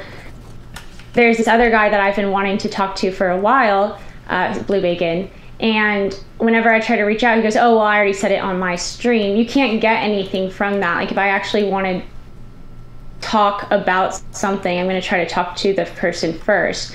And I felt like you just attacked somebody, especially after they went out of their way to try to help you and your platform. Nobody's going out of their way to help me and my platform. I'm a very large streamer. I do very well for myself. Martin Shkreli is not giving me a huge boon or boost to my business. Like, it's cool to chat with him, but like, it's... He went out of his way to give you the first interview after prison. Okay. You don't think that's a big deal? No. I mean, it's... How many views did that even do on my channel? But that doesn't necessarily mean that's his fault. No, but I'm just saying, like, in the grand scheme of all the things I do, no, Martin Shkreli was not some huge fucking interview that was like, oh my god, I'm so happy. It's not like he's Barack Obama or something. Like, right, well, I think it was he had only one person that he was able to give the first interview for, right? So I think that was something special to him. Okay, that's great. And I wish he wouldn't have fucked around with his crypto business. I mean, I don't know what you want me to say. Yeah, I want you to say that, like, you will at least give people the opportunity to respond. I did. He came onto my stream afterwards and he got mad at me and screamed at me, and then that was it. He didn't have shit to say, which made me feel even stronger about my initial assessment. I mean, it's hard when you're already on the defensive. It's much easier to come in with like hey, I'm trying to understand what's going on here. Why don't we talk about it? As opposed to coming on out. He's a big boy that just came out of federal prison for securities fraud, and now he just got involved in a big crypto wallet dump. How does he... You must understand what that would look like to any human being. Like, how can you be shocked that people aren't willing to jump up? Like, he literally just got in, like, arguably doing the same exact shit almost that he got, like, in prison for, arguably, right? Like, fraud around, like, trading and shit. Not even close, but that's fine. What do you mean by not even close? You're saying that he went to prison over crypto issues? I didn't say he went over prison to crypto issues. He went over to prison over misrepresenting portfolios to clients, right? Yes. He went to prison for lying about stuff related to trading and securities, and now he's got a crypto wallet that he was holding for his shit that just got completely emptied, and now all the money is gone. So it's in the same vein of like financial crime, arguably. I don't know how you can be surprised. You're like, ooh, that looks really bad, dude. I'd like to at least give people, especially people who've been accused of crimes in the past, the opportunity to defend themselves before I attack them. I don't know. Okay. He had the opportunity to defend himself online. He didn't say anything about it to anybody intelligent, and so I covered it, and I thought it was pretty dumb. But I understand that you wish that, like, you think that you should give preferential treatment to people that have talked to you in the past, and you think that's a good way to do journalism, which is fine. Obviously, a lot of people in the mainstream media, everybody agree with that, so... Can Martin call in right now? If he really wants to join Discord, sure. Yeah. Why, is he messaging you? Mm-hmm. Okay. Yeah, if he wants to join my general lobby, go for it. Hold on. General lobby. Destiny. Where'd you get the name Destiny? Long time ago. Just a young kid picked it because it sounded cool. Because I was like 10. That's awesome. Wait, that's really cute. That's funny. Thanks. Yeah, give him a second.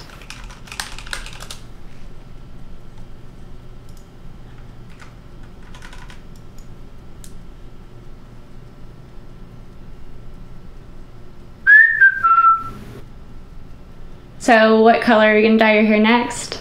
I don't know if I dye it again, it'll be blue because it seems to be my branding. But I don't know if I'm dyeing it again after I get it cut. So we'll see. Why don't you just go blue beard then? Because that beards grow out really fast. Dyeing them is really difficult, and it would probably look fucking crazy. More reason to do it. Yeah, you ever dyed your hair a crazy color before? I have. What Last color? year is purple. Purple? Yeah, look up my Instagram. Okay, I'll go dig through it later. Okay. Sure. I'll see a bunch of my conservative talking points. Will I? Yeah, you will. You can just scroll past those ones, and then you'll get to the like bikini and like hair pics. Gotcha. Okay.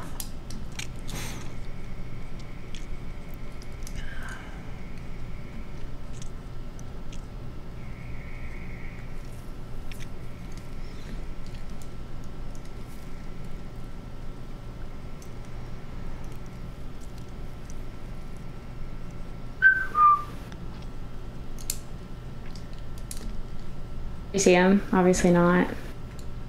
Just want to join general lobby when he does, and I can drag him in. I told him that already. And he read it already. It took me a second to figure out the Discord thing. I'm not really like a fan. StreamYard's easier. Yeah.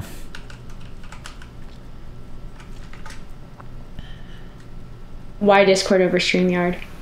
Because Discord, I think, is a program that most people in my industry kind of use, and it's more flexible. You can do a ton of things, but yeah.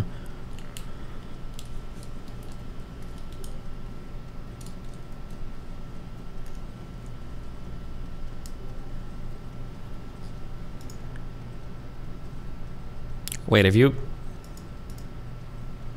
posted on Reddit about Martin before? No. Okay.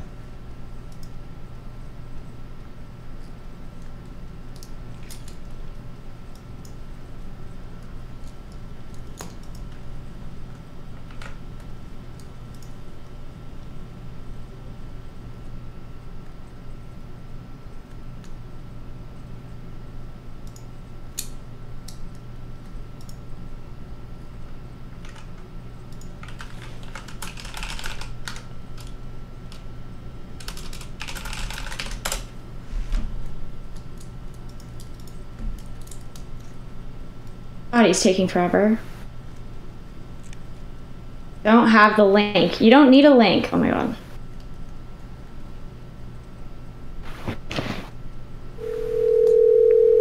How bad is this audio? Hey, you're live to tape. What's that? You're live to tape. Just so you know, we're on Destiny. What's up? Hey, can you just get on his Discord and go to... I'm in it. I'm making fun of all of them. Go over to... Hi, Boo Boo. It's nothing. It's not right. You know I'm live right now. Okay, I think I'm I see him. I'm on the YouTubes right now. Okay, I will eat something. Oh, hey. Hello, hello. Yo. Hi. Hi. Oh, it's that bitch-ass Destiny. What's up, man? Hey, how are you doing, my 110-pound skeleton friend? I would destroy you in any fight, just so you're clear. We're clear. Be very happy to knock your head out. Yeah, can you even reach my head? Aren't you like 5'2"? Ask one. Well, stop. There's an echo. I think I'm taller than you, pal. I don't think Yeah, so, I'm a hell but of a keep lot dreaming. tougher. I'm a hell of a lot tougher. You know how quickly you and your blue hair would be fucking scraped up in prison? Bro, please stop. This is cringe You as look fuck, like okay? You look like a little... Oh, wait, I can't say that word. Yeah. Hey, Martin. Let's calm down and explain our points and calmly, because he is nice enough to let us up and to... Let us up. What the fuck do I care about being on his bullshit stream? I mean, I just think it's a nice opportunity to be Nice opportunity. Do you know about the history me and this guy have? No. This No. guy accused me, sort of, but he backslid because he's scared. I will sue him. He backslid from accusing What do you think I me am of scared about? Yeah, I think you probably scammed those people. I'm not scared of you fucking suing me. Okay, Do you even have money left to sue anybody? What? So say it, and I'll sue you. Well, I said that it looked like you scam people for the crypto shit. Okay. Yeah. Well. Again, you're mincing your words. I'm not mincing my. I don't know 100%. You might actually be. I've always maintained the position. You might actually be retarded enough to have downloaded a virus from a fucking torrent from a porn thing. That is totally possible. I'm not clueless. You're absolutely clueless. That's Okay. why you infer poorly as to what happened. Okay, why don't you tell us what happened, Martin? Go ahead. I already have. I've told hundreds of people. Yeah, you this, have. and You said that you downloaded a porn torrent that had like a keylogger or some shit in it, and you had your entire wallet emptied for your new crypto project. That's essentially your story, right? That's 100% what happened. Okay, cool. Then you're retarded. What do you want me to say? Okay, that is. Tell you what, that's a lot better than telling somebody that they, committed a crime, which is a serious accusation. Okay, that's always been my position. I literally restated it like 3 times here that you either scammed the people or you were so incredibly retarded that you probably shouldn't be handling any crypto anyway. But I lean to be clear. Exhaustive. Yeah. It's tautological to say that. Yes, either A or B happened. Those are the only 2 options, dickhead. Yeah, but the point is that either A or B makes you too incompetent to even be involved in such projects. That was the whole point. Well, thank you for letting me know that. Yeah, no problem. I got you, buddy. I don't know why you're so upset about my analysis. Yeah, business person. Jeez. No problem. Yeah. Thanks for letting me know. I got you. Don't worry. Anytime. Blue-haired streamer socialist letting me know that I'm too incompetent to run a business. Yes, my bad. Ex-con who was in federal prison for securities fraud, lecturing me on business. Thank you. Okay, got you, dude. How many companies have you taken public? I don't know. How many judgments do you have against you? I don't have any 7-figure judgments against me either. Like, I don't know. How do you want to play this game, right? Like, okay, what are we doing here? What's the point of this conversation? I don't know. Lauren, what do you want us to talk about? I think we got our points across. I'm glad that you're backing down from your prior statement. I didn't back down from any of my prior statements. And false. Okay, gotcha. Don't think it's libelous either, but I want you and Martin. Say something that I want Martin to sue Destiny in Law and Order court. Yeah. Yeah. Well, I have some stuff that Destiny hasn't seen, but it's the mark of a true idiot to, reach conclusions without the evidence. Really, it's the mark of a true idiot to say this looks like a scam? Well, if you're not willing to, as per our prior friendship, reach out to me and say, hey, Martin, do you have any evidence of, what's up here? Prior friendship was 2 calls on Discord over the course of like 7 years. You're sort of a scumbag because, you made a call, which I assumed was checking in on my health. Can you acknowledge that? Our prior friendship was 2 calls on Discord over the course of 7 years. It was a prior EE friendship where we had a warm camaraderie. Okay? You didn't call me once from prison. I didn't know if we were close anymore, all right? You can't call somebody from prison. It's all right. I have this effect on women and gay men, they just get drawn to me, so sorry. Go ahead. Sure. Tell me more about our E-friendship. I've heard all about that. Destiny, can you admit that Martin did something nice to you, went out of his way to do something nice to you, especially giving you the first interview after prison. He didn't tell me it was an interview. What kind of scumbag does that? He didn't say, hey, but Martin, by the way, we're live on fucking, on my live stream. This guy's just a through and through scumbag. Everybody hates you, dude. Everybody in the streamer community. Everybody's sick of you. You do this all the time, according to all the people that know you. You burn bridges. True. And that's that. Yeah, nice. You're really hitting deep there. Are you upset after the bankruptcy filing today, or? I am, that's a whole other story. Yeah, it's all good. I know. I'm definitely the most hated guy in this call right now. What are we actually talking about, Lauren? Well, I was just trying to make it. I think that you're. Okay, I'm biased because I'm just gonna start off. I'm biased because I like Martin, obviously, and also I disagree. Well, hold on. Do you like Martin, or you guys used to date? Both? Why can't those be the same thing? Oh, I'm just saying. I mean, that's important context, but go ahead. Used to date. Was that unknown to anybody? He said, Destiny. I understand where Martin's coming from with the feeling of a friendship and I just don't like intellectually dishonest people who manufacture conflict for clicks. Yeah. Yeah, like I understand where Destiny is coming from, where he's saying that he doesn't feel like there was like that tight of a relationship, but maybe it's because. But enough of that. Hey, what happened here? You know, is this what it looks like? You know, something like that. And then here, hold on, Destiny. Let me ask you this: can you understand how somebody? Just like Destiny, are you like a stripper or something? Why do you have this name Destiny? It flatters me that I take up so much space in your head, given how active a life you lead. Like, I'm curious, like, how often you think about this. It's actually insane. No space in my head, my friend. Like, you're like huddled in the corner of your halfway home right now, like screeching into your phone, like, this guy Destiny! That's my immediate reaction to the silly name. She mentioned it. Yeah, you're like running home from bankruptcy court today because you can't afford a cab. You're like, I gotta talk to Destiny as soon as I get home. My ex is telling me to get on a stream. Like, bro, what is this? What is this conversation I'm having right now? Holy shit. I haven't been involved in that company in years, but the lady mentioned your silly username, stream name, whatever, and she actually refers to you by your internet handle. And yeah, I'm just kind of curious where that all came from. A lot of deep-seated resentment towards my father, you know. I see. Yeah. Well, I'm glad we got to the bottom of that. Yeah. Anyway, you are we done with this subject at hand? If you want to be, but Martin, I would love you to be able to, and I understand why you'd be so frustrated, but I'd love for you to be able to just kind of explain what happened without getting upset. Destiny seems to be the type who's actually really good at not interrupting. Sometimes you interrupted me several times, Destiny, but not too bad. Much better than most streamers. So why don't you just try? This is a subject from 6 months ago. The record's been abundantly clear. The only person sort of out there willing to sort of go in line is Destiny, one other woman who I am suing, and I have, you know, evidence of my calls. I genuinely don't know the story, so start from square one. Tell me the story. I think we can do that separately, not, you know, belabor this, you know, extensively. You know, I don't think we're you can't do it in 2 minutes. You can't do it in 2 minutes. Just sort of me and him. Well, I think that the gist of it is that I was exploited, for lack of a better term, and it caused a negative situation. And unlike, you know, somebody who could be calm and rational, this fellow, I guess his name is Steve, was unable to, you know, think through the situation as other people like Mudahar or whomever did.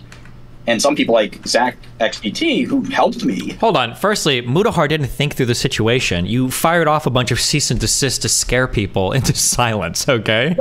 I think we had a lot of...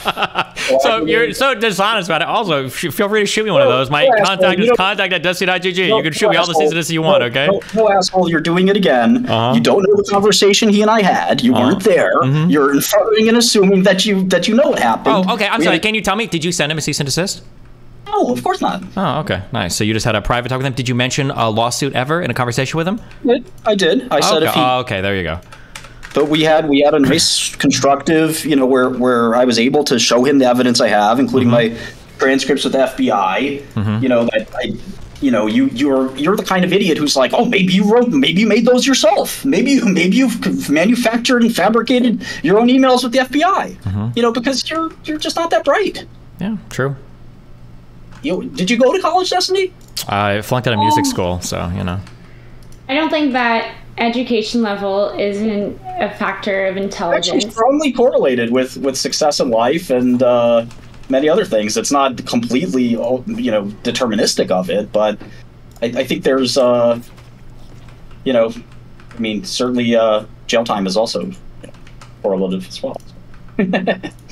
Yeah, and like I don't want to go for the ad hominem tax. I want to. I do. What has this guy ever done that deserves anything but ad hominem? Why does he deserve rationality? Here's what he has done. What credibility does he have? He plays StarCraft? What is that? How he earned his credibility? Playing StarCraft, dyeing his hair blue, and calling himself Destiny? That's what's earned credibility to talk to him like a human being? I don't think so. Come on. What has he written? What patent did he get? What publication has he written? You know, what has he done other than masturbate on Twitch? Do you masturbate on Twitch? Not yet. Metaphorical. Okay. Look, Martin, he was nice enough to let us up, and I know that you don't think that's a big deal. I don't give a fuck about this. I asked him, platform. it was nice of him to let me There's up. nobody? I'm a nobody, and he was nice enough to let me up just to disagree with him over whatever I wanted to disagree with him on, because I like to be contrarian. I thought he's allowing an open platform. Why don't we use this open platform to convince the naysayers of our... I don't want to convince anybody of anything. It's not, my prerogative or interest to do so. I mean, I don't give a f- Destiny's fans think of me. If you're Destiny's fan, then you deserve not to like me. I'm not trying to make friends in Destiny's community. Who gives a fuck?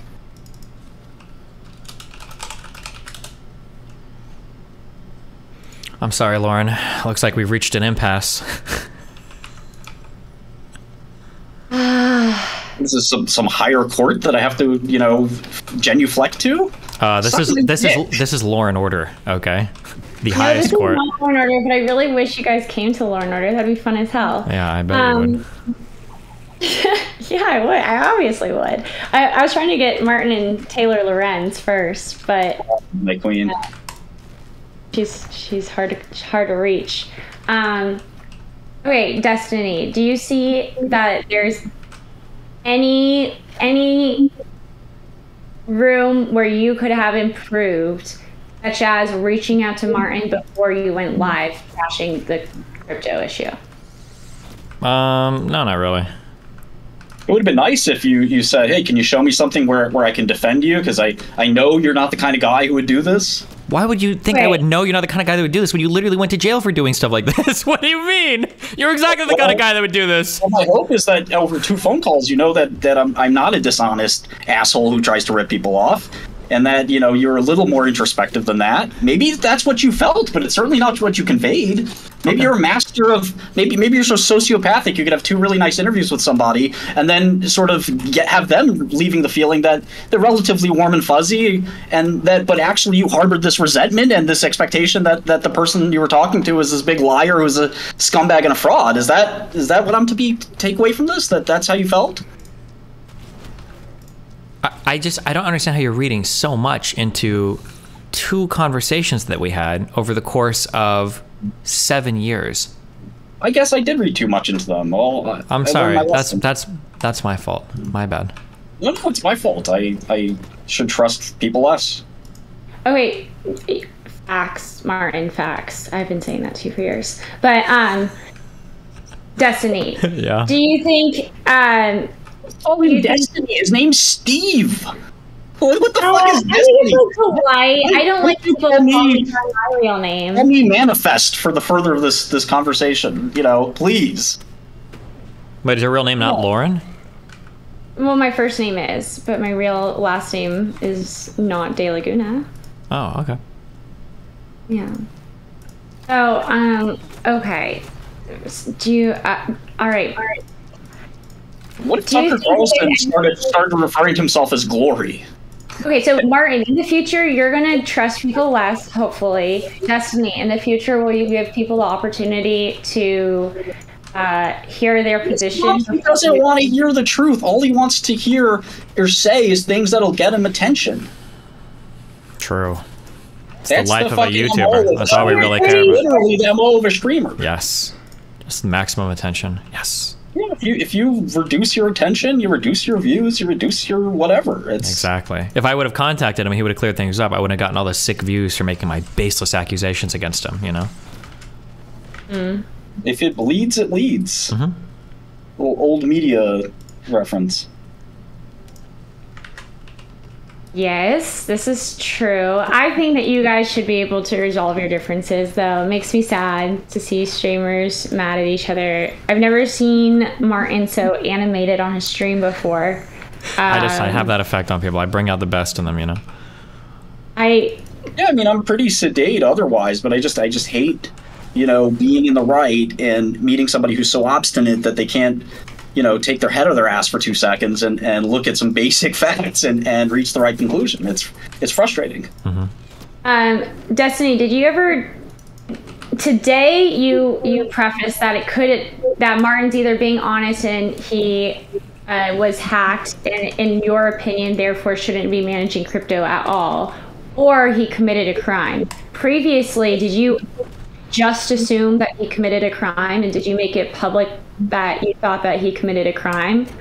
I don't remember the very first statements I made on it. I just can't fathom any reason why it went down the way it did. Because, like, he's got to go into this looking like, oh, well, if I just get ratted and I lose this entire project that I was trying to build, yeah, I get 400K, but no one's ever going to do anything with me again. Yeah, that's what I was saying before, because, like, the thing is, the focus, I don't even think, there's, like, two possibilities. He either scammed or it was an unimaginable amount of ineptitude. But that's possible, because it was such an extremely insane story. I might have just assumed initially that Wait. So you know crypto and you know that this is insane? This doesn't happen a lot?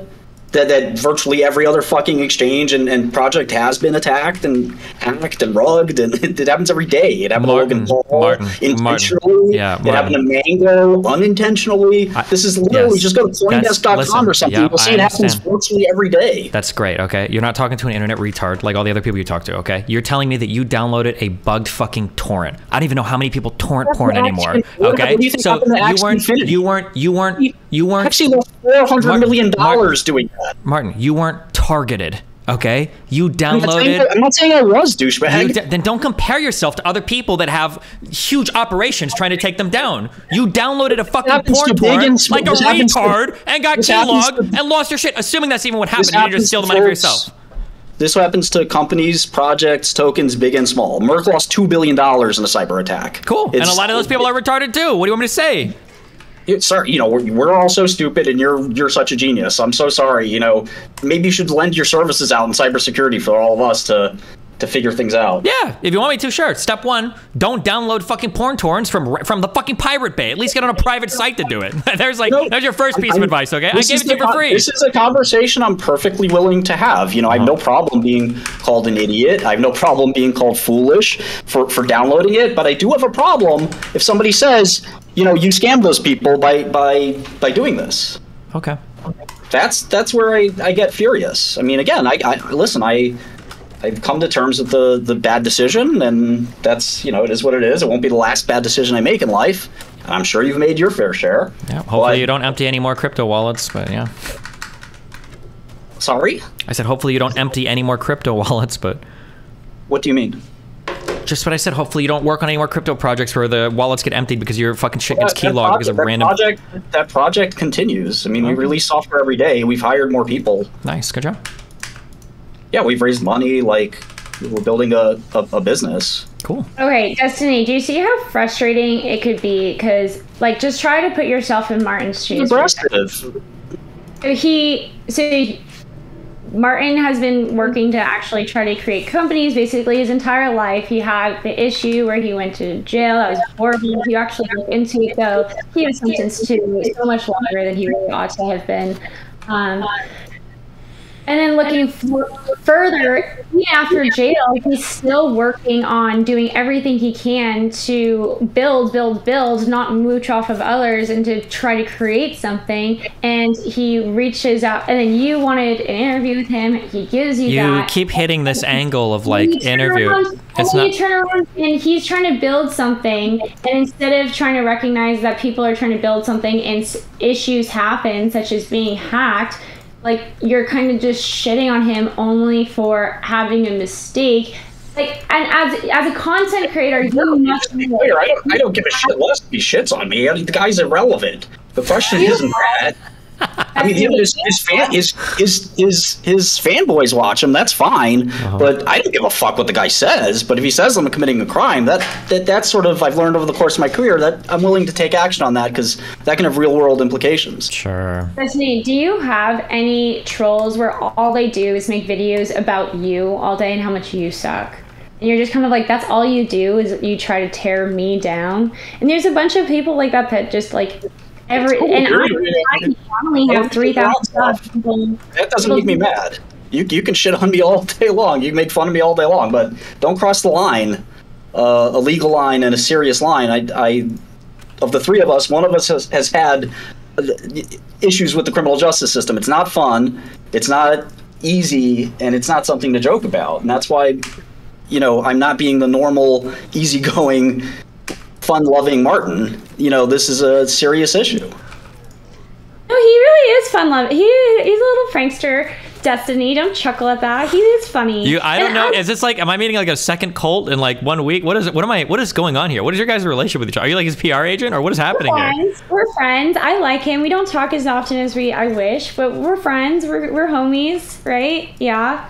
Did you originally come here to do PR for him, to have him like come in here, or was this like a setup? I had no idea. You are on Destiny's stream, dude. I don't know who you think you are. You're not Tucker Carlson or Good Morning America. Nobody gives a fuck about you. And yet here you are. I'm here because Lauren and my community goaded me to fucking confront you. What community do you have? I have a Discord. I have a stream. Okay. I have a YouTube. Gotcha. I just, like, you have to understand how, and as Martin pointed out, he's the only one who's had a criminal record. So you must understand how having somebody accuse him of committing a crime after dealing with his criminal record, especially somebody that he considered an ally, somebody at least on friendly relationships with him. Yeah. Do you have any point to that, Destiny? It's one of the toughest alliances I've broken. I convened a council. We had serious conversations. Allegedly, the Shkreli Benelli alliance was one of the strongest forged. Allegedly, you do it quite often. Allegedly. I love that you know lore about me too. It's actually so fascinating how much you seem to know about me. Like, do you read about me? I don't know anything about you, dude. You really do, though. You're talking about my blue hair. You're talking about burning bridges. You're talking about like, how do you know all this shit about me? I'm actually flattered. Blue hair. A bunch of fans of yours that are also fans of mine. That Venn diagram said you have a habit of doing this. The only other thing I know about you is that you have an open relationship and you might be bisexual. But how do you know all this shit about me? Like, that's an insane amount of stuff to know about me. Those are the three facts that some of my fellow community members shared about you. You know, when you raised this incident, I was upset, as you know. I'm still upset. And a lot of my friends said, hey, you know, Destiny does this. He burns bridges for content. That's what he does. We didn't have a bridge to burn. We had like a plank that was set across like a creek. I understand you feel that way. That's fine. You know, I thought we had a relatively, you know, streamer to streamer kind of, you know, friendly relationship, since I inadvertently gave you the first interview I had out of prison without knowing it. What state are you in, Destiny? How what? What state? I live in Florida. Okay. Why? Do you know what the requirement for asking for consent for recording is? Like 1 party, 2 party? Yeah. No, I don't, because who the fuck cares, honestly? Well, don't you think you should know, especially if you're going to be recording Martin live without his permission? I mean, I was live streaming it. It's still a recording. It's live to tape. He's a scumbag. He doesn't care. He'll do anything for the clicks. You can always take me to court and we'll test that 1 party, 2 party. I don't even know what state he was in at the time. I don't know what state I was in at the time. I guess we can see how a judge feels about it, huh? Wait, Martin wait, hold on. Wasn't Martin literally streaming the conversation? Perfectly sociopathic response. Oh, that is true. Hold on. Martin Shkreli was literally streaming the convo. So he just totally made this whole thing up. Did you know that? Hold on. Excuse me, sir. Did you know that? Yeah, I did. Because I was watching your stream and you fuck up with your passwords and everything. Did you just accuse me of a crime, sir? Maybe I did. Oh my god. You accused me of a crime with no evidence to the contrary? I can't believe you would do that, good sir. The difference is, Destiny, we're discussing it with you. You see how we're here to discuss it with you? I discussed it with him too. He came on my stream afterwards. Yeah, we talked about it. Well, afterwards, that's vastly different. I just think it's good form to say, hey, do you mind if you come on my stream real quick? You didn't tell me you were streaming. Maybe, what if that was a private call? I didn't know that you were streaming the whole time. It's not too much to ask. True. I agree. You should have told me. But I'll let it slide this time. It's all good. Thank you.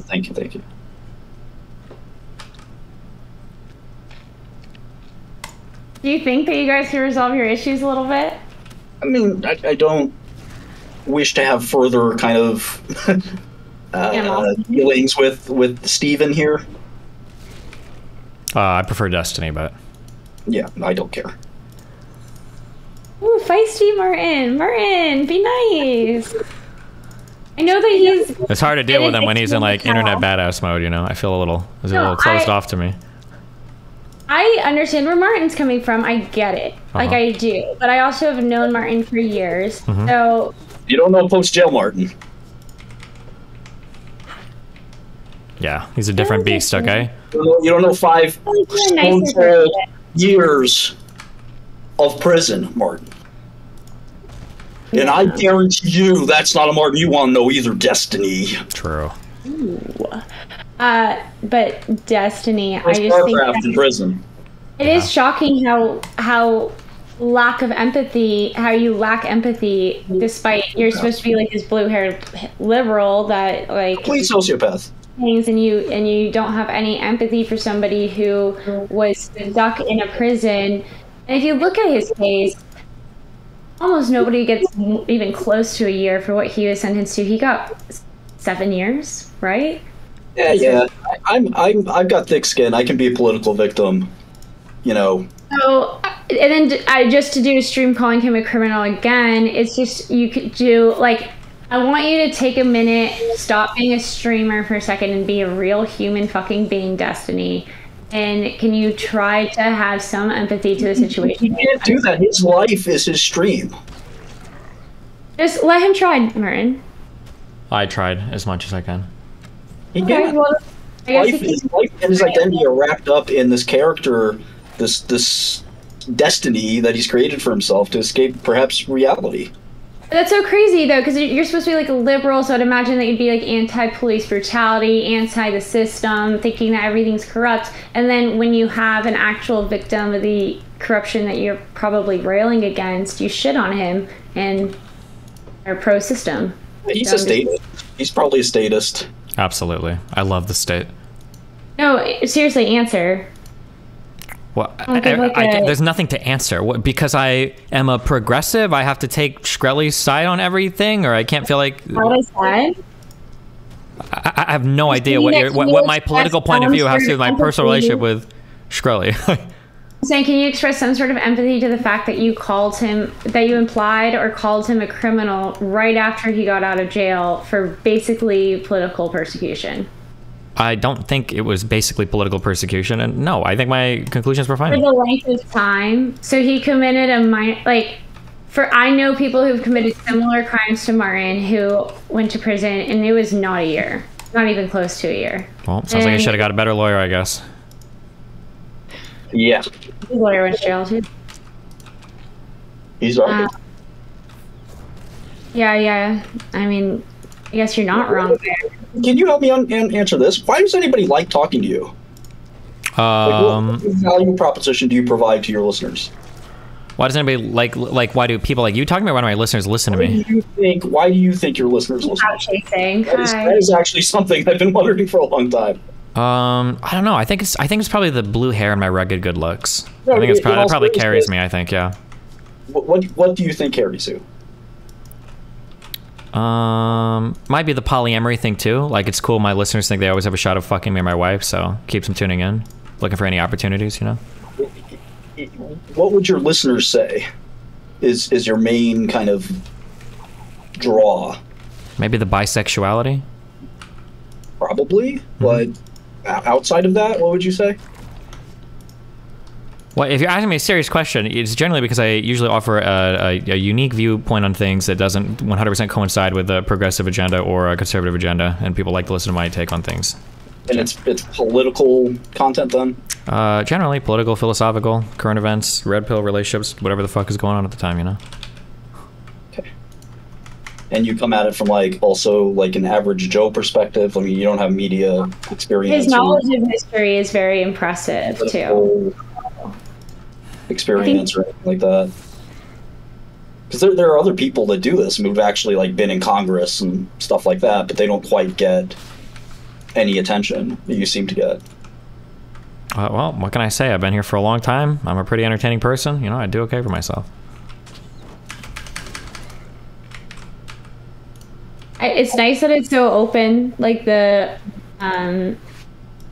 being able to disagree with people. I find a lot of liberals don't even want to engage in debate, so That's nice to.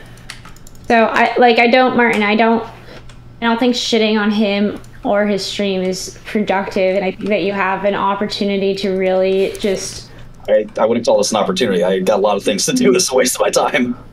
It's like the same thing before you went to jail when we were dating and you were in the public light and you had so many opportunities to explain to people where you were coming from, because I was fully I still am, that you were trying to help people with what you were doing, and that what you were caught with was mostly an oversight or misunderstanding of the law. And I felt like instead of engaging with people who were trying to give you the benefit of the doubt, sometimes you would come out swinging at them. You would just be like, you, dicks out for Harambe, like, you know, Wu-Tang forever. And I get that, but we have an opportunity here to get people who we're in front of a bunch of people who don't necessarily agree with you. Destiny will try not to interrupt you, I'm sure. It's not my, it doesn't sound like it's either my or, you know, his interest in doing it. I mean, if he has a question. Maybe not his, but he's at least giving you an open platform, and I can ask the questions to lead it there. I think I'm better off on another platform. I feel like he does a decent job not interrupting, especially. I don't watch him, so I mean, that's good for you, but like, what difference does it make to me? The point being is you have, like, it's whenever I'm in front of people who disagree with me, I'm trying to, especially if they dislike me as a person, I'm trying to get them to understand where I'm coming from. Excuse me, can you all hear me? Oh, hey, what's up? Good conservative friend, Tree of Logic. Hi, Lauren. Hi, oh Lauren. Tree of Logic, I'm a huge fan. Hi. Hi, thanks. I know you want to try to patch things up with between Martin and Destiny. It's not going to happen. And I've been patiently waiting to get in so that I can talk to him really quickly. So I was just wondering if that was me possible. or Martin? No, Before Destiny, you. Destiny. If I had $1 for every one of your videos I sent to my attorney friends, I would be a millionaire. I love you, girl, but go ahead. Continue. Oh, thank you so much. Okay, Steven. Yeah, what's up? Did you see my DM? Yeah, I saw it. We can talk in code. You don't have to do that, right? You do know that, right? Yeah, I know. Why? Because don't bend the knee to no bitch ass nigga. I'm not bending the knee. I'm fucking spinning his face. Do you understand what the point is? Talk to me in DMs, okay? Okay. Okay. I love you. Okay. This isn't about Martin. Hold on. To be clear. Wait. Hold on. Wait. I'm sorry. Hold on. Tree, we're talking about a different conversation. You're not coming in here talking about Martin, because that just sounded like we were talking shit about Martin right now, right? No, I'm not. No, I'm not even talking about you guys. I'm talking about, this is totally different. Yeah, there's a totally different thing. Sorry, that I was DMing her for stuff about before. Okay, just to let you guys know. Okay. Love you, buddy. Oh my god, I saw her avatar. I didn't think it was her. That's awesome. That's really cool. Okay, you guys were in the middle of therapy. Why aren't you guys dating anymore? What happened? Why aren't we what? Dating anymore? Yeah, what happened? I don't know happened? if you know this, but Martin went to prison. Well, he's out now, isn't he? This is true. No, Martin and I did not make a very good couple. We make better friends. Why is that? What happened? What were the big conflicts? We did not communicate very well, and I was pretty young. And How old are you now? very old, 29. Okay. I was dating him. How old was I? 20. Oh my god. How old was I when I started dating you? Was I 21, Martin? Not even. Oh my god. Yeah, that was a long time ago. I was really young. That was really difficult. Yeah, and I was in college. I don't know. We did not work out. It was long distance. I was in college at the time, and Martin was in New York.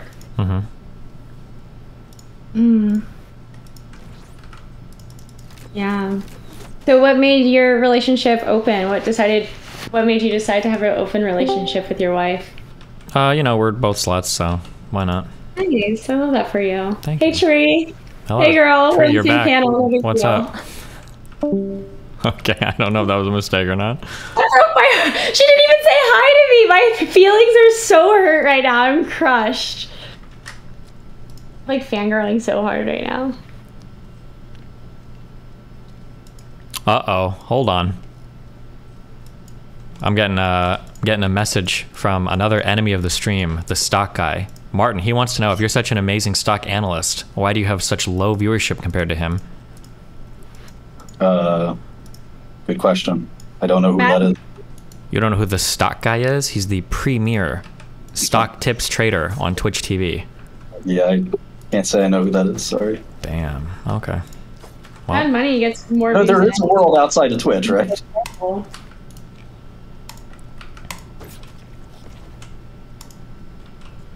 Yeah, doesn't Mad Money give some of the worst advice available, and he's the most watched stock analysis guru? Are you saying you can do better than Kramer? My old boss? Yes. Wow. S&P 500 could do better than Kramer. Wow. Are you saying that you couldn't do better than Kramer? And then you're saying that Martin gets shit? I don't know. I don't know. I don't follow Kramer's stock picks, so... Jim is a pretty legitimate guy. He's had a pretty good record over the long run. Being on TV and picking stocks is not easy to do. Okay. So, Lauren, are you like single now? Darren,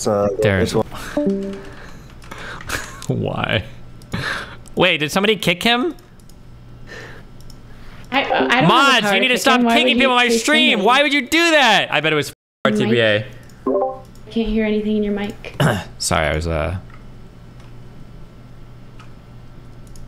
You were saying something to someone else? I was I think one of my mods just kicked him, so I'm not sure why. But I can't hate somebody for that long, so I'm like already starting to like, you know, have warm feelings for Destiny again. Oh. Yes! Yes! This is what we want. Destiny, how you feeling over here? Are you getting on that Martin screen? I'm trying to get the warm screen. What am I feel like I'm in the middle of some weird social experiment. What is happening right now? I just the hate fuel has burnt out. Like I have nothing left. Okay. Well, I don't hold grudges, so. Oh, there's peace in the Middle East. Have you been paying attention to artificial intelligence? Not much, but it feels like one of those. It feels like we're on like the cusp of like a big. People always say inflection point, but you know, like that exponential increasing shit. Like I feel like in 1 to 2 years, things might be unrecognizable. But it's hard to say. I don't follow. There's a lot of doomsday people. There's a lot of anti-doomsday people. There's a lot of people talk about like how it's going to change like a lot of business and everything. But who knows? Like I think 2 years ago, the idea of talking to bots like ChatGPT for the 99% of people was like a joke. Like nobody would have ever thought that, and now it's like commonplace. And there's like Copilot and everything else. So yeah, I don't know. Why? What are your thoughts on it? I prefer talking to bots. Sometimes. Or what? Yeah. Why? What do you think about it? Mike, Martin. I'm part of the accelerationist movement. Me and a handful of Silicon Valley luminaries have formed this group called EAC, where we are arguing for the acceleration of AI. We're pretty upset, like Kamala Harris is the AI czar now for the United States of America. What's the goal of arguing for it? What do you mean by it? When you say accelerationist, I'm thinking like accelerating us into like apocalyptic shit. What do you like want to accelerate us into? That's just like my political association with it. Yeah, that makes sense. I mean, we don't think that there's anything to fear from technology. That we have to continue to embrace it, and America's the place it is in the place it is because of our embrace of technology. And stopping now would be foolish. We're possibly on the cusp of actually realizing some of the things like UBI and other possibilities like that because of AI and so-called AGI. And it's an exciting time to be in tech, and it's like an exciting time to be writing software. Just the last 60 days can replace several decades of technological advancement. So yeah, it's you know, I think the people that are afraid of doomsday are probably just not technical enough to understand that, you know, this software isn't gonna self-assemble a Terminator and kill us all anytime soon. But Tucker's interview with Elon. Yeah, I mean, Elon's weird. He's got a lot of vested interest and conflicts of interest in this space. You know, he helped start OpenAI. company we're very close to, and it's just got a lot of irons in the fire here. So I'm not sure he's like the most neutral party in this. What do you think is like the most cogent like AI doomsday scenario? Like of all the ones that people complain about, what do you think is the one that's the most likely to happen, even if it's a low probability? Yeah, that's a really good question, actually. I would say similar to Industrial Revolution. It's possible that, and I'm actually making some software that's a little like this.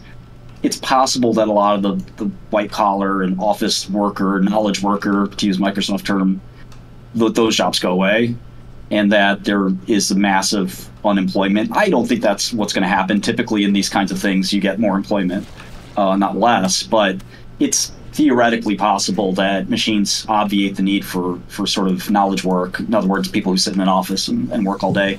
And arguably physical work too. Elon's actually, that's kind of his axe to grind here. He's working on a machine at Tesla that would perform kind of physical duties, in a warehouse or something like that. And he's also got a self-driving car. So, the number one job in America is actually truck driver. Trucking, yeah. So like, what do you think? So here's a question. So the AI stuff in terms of like chatting robots and everything, those things, at least from a public point of view, maybe behind the scenes they were being worked on, but from a public point of view, it feels like they've had a huge takeoff recently, where they've gotten like the iterations and the sophistication on them are insane from year to year. Like GPT, like 3 and 4 compared to the prior versions, like insane advancements. But it feels like 10 years ago, or maybe even longer ago, we were talking about how self-driving cars are finally going to take over. It seems like the self-driving car thing is simpler than like the almost like the general AI shit or the sophisticated chat robots. What's taking so long on the self-driving stuff? Why does that like seem to hit a road bump? I think it's degrees of freedom. So like I look at these as finite state machines, or FSMs from computer science, where if you have degrees of freedom, for example, talk about something we both like, StarCraft or League of Legends, there's so much that the finite state machine has to do. It sort of has to transition from one state to the next, as maybe it's in a fighting state, and in that state it has to identify where the enemies are, what button to press, and when. If it's in a going back to base state, it's sort of doing something else. In driving, starting with text actually, in text there's only one thing to do, which is come up with the best autocomplete you can, and that degree of freedom is like relatively trivial with this new transformer architecture. When it comes to self-driving cars and AGI as a whole, there's so many degrees of freedom that you can't sort of model it as an FSM, because there's just this infinite number of positions that state machine could be in. And it's gotten very difficult for those machines to do really well. That's why I actually think that AGI will do best in a substrate like a role-playing game, believe it or not, because there's more than just text to do, and say like a MapleStory or I don't know, some game like that, some MMO, maybe World of Warcraft, where there's only a handful of things you can do, but they're finite, one, and they're closer to like what a human reality looks like, but it's a lot easier for a machine to process. Whereas like in reality, our brain is a good chunk of our brain, over half of it is, the processing is dedicated to things like physical movement and other like muscular and skeletal coordination and things like that. And language is actually a very, very small part of our brain and requires not that much work. So I think that by skinnying kind of the mandate of an AGI, you could probably get the result a lot better. I talk a lot with people like Yohi,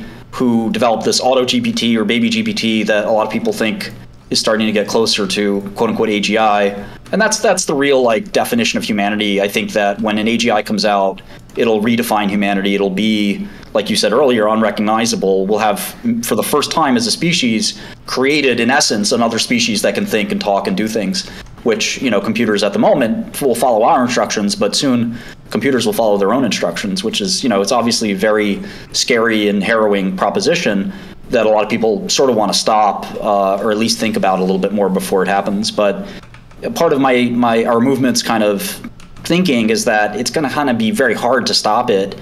Any person watching your stream or anyone else who isn't can theoretically come up with this invention with their own computer. So we might as well sort of try to do it ourselves before somebody else does it to us. Yeah, I think the strongest like accelerationist arguments is that like if you put the pause on this, like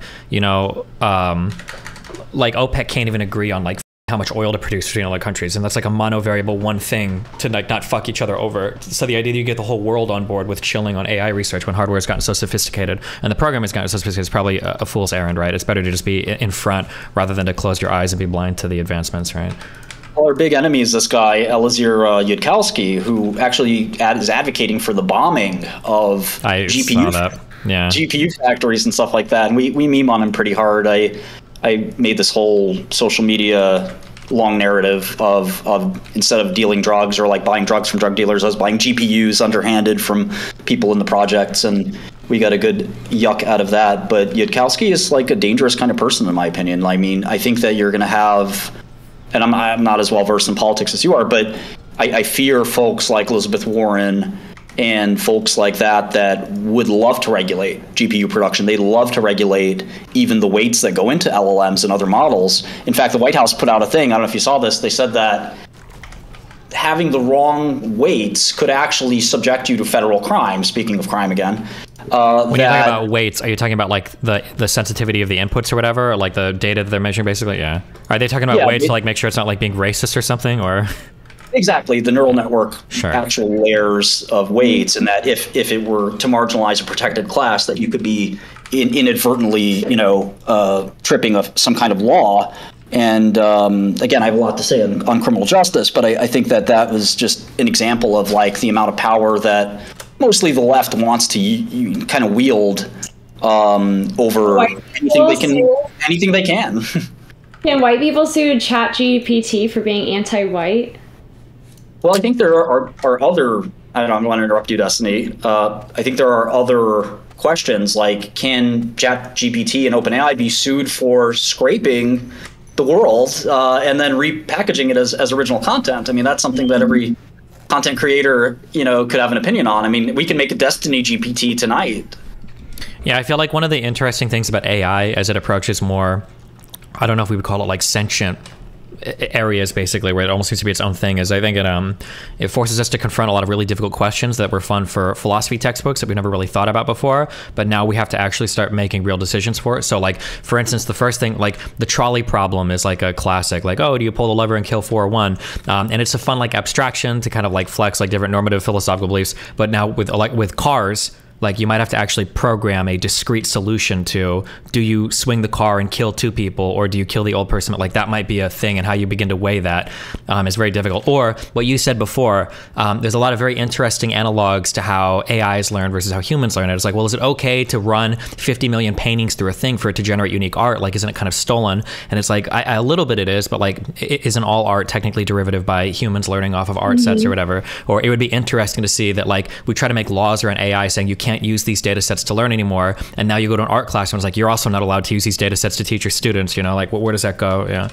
Yeah, exactly. We're still human machines at the end of the day that train the same way in a lot of ways. I wrote this library on my GitHub called BookGen that writes a 200-page novel completely from scratch using GPT. It takes about 8 to 12 hours to do it, and it costs quite a lot of inference time, and it still writes complete, I wouldn't say complete garbage, it's coherent, but it's not good. So part of the EAC movement for me, and it's E/ACC, this is our little, sometimes I joke that it's a terrorist organization. It's not, but the idea that we want free computers and free compute, free sort of AI is something that a lot of people are against. A lot of people think that AI is too powerful. I think Warren Buffett said at his recent investor conference, not that Warren Buffett knows anything about AI, but he said that it's like a nuclear bomb moment where everyone will basically have the equivalent power of a nuclear bomb on their computer. I think people are overstating this a little bit. And again, my BookGen experiment was kind of, we're years away from getting true creativity. And like you said, all of it's sort of derivative, but to some extent, artists will tell you that all of art is derivative too. So I don't know where we're going. It's definitely a brave new world. And it does make all of us question like our jobs as computer programmers, or our jobs as writers, or our jobs as whatever. Like we're working on, again, to pick on you for half a second, like, could we make an avatar that looks like you and talks like you and et cetera, and could you not to bring up litigation because we all hate it, but like, could you, except for Lauren, would you be able to litigate your likeness and so forth? Where does that line draw? Those are all really, really interesting questions. So definitely society, I think the history books will say that this is the AI era and all of society was reshaped by it. Yeah. I mean, I definitely agree. There's a lot of interesting questions that'll come up. And I feel like it's going to be sooner rather than later, because it feels like everything is kind of like taken off so quickly over the past 2 years, right? Like during COVID, I don't think anybody even cared that much about AI or chatbots. And now like within the past 2 years, they've become like a huge part of like international conversations about everything and software and technology, or whatever too. So, yeah. When it comes to cars, you were saying that too many multivariable make it difficult for AI cars to be operating right now. Do you think they're going to be making like a new highway system specifically for AI, so to decrease the number of variables? Like a that trap? would happen a lot, because if you actually look at Gran Turismo, this was amazing. I was in prison. I get Nature with the scientific journal every week, and the head article was Sony programmers created an AI that played Gran Turismo better than humans. And the way they did it was pretty clever. And it was really interesting to see that, in a contrived environment like Gran Turismo, these cars can do really well. But in a complex environment like a shopping cart goes across a freeway, people don't know what to do, and it could cause a 20-car pileup. And as Destiny said, the ethical decisions are difficult to parse out. One thing I'd say that's really interesting is the company itself, OpenAI, is really a fascinating case study. The CEO, Sam Altman, recently said that AI is the way out of our deficits, which I thought was really interesting.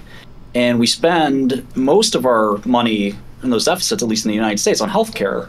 So I was actually, hoping to create like an AI doctor that could actually obviate some of those costs. I think that a physician's role is actually quite overstated in terms of its complexity and its utility, and I would argue a lawyer as well.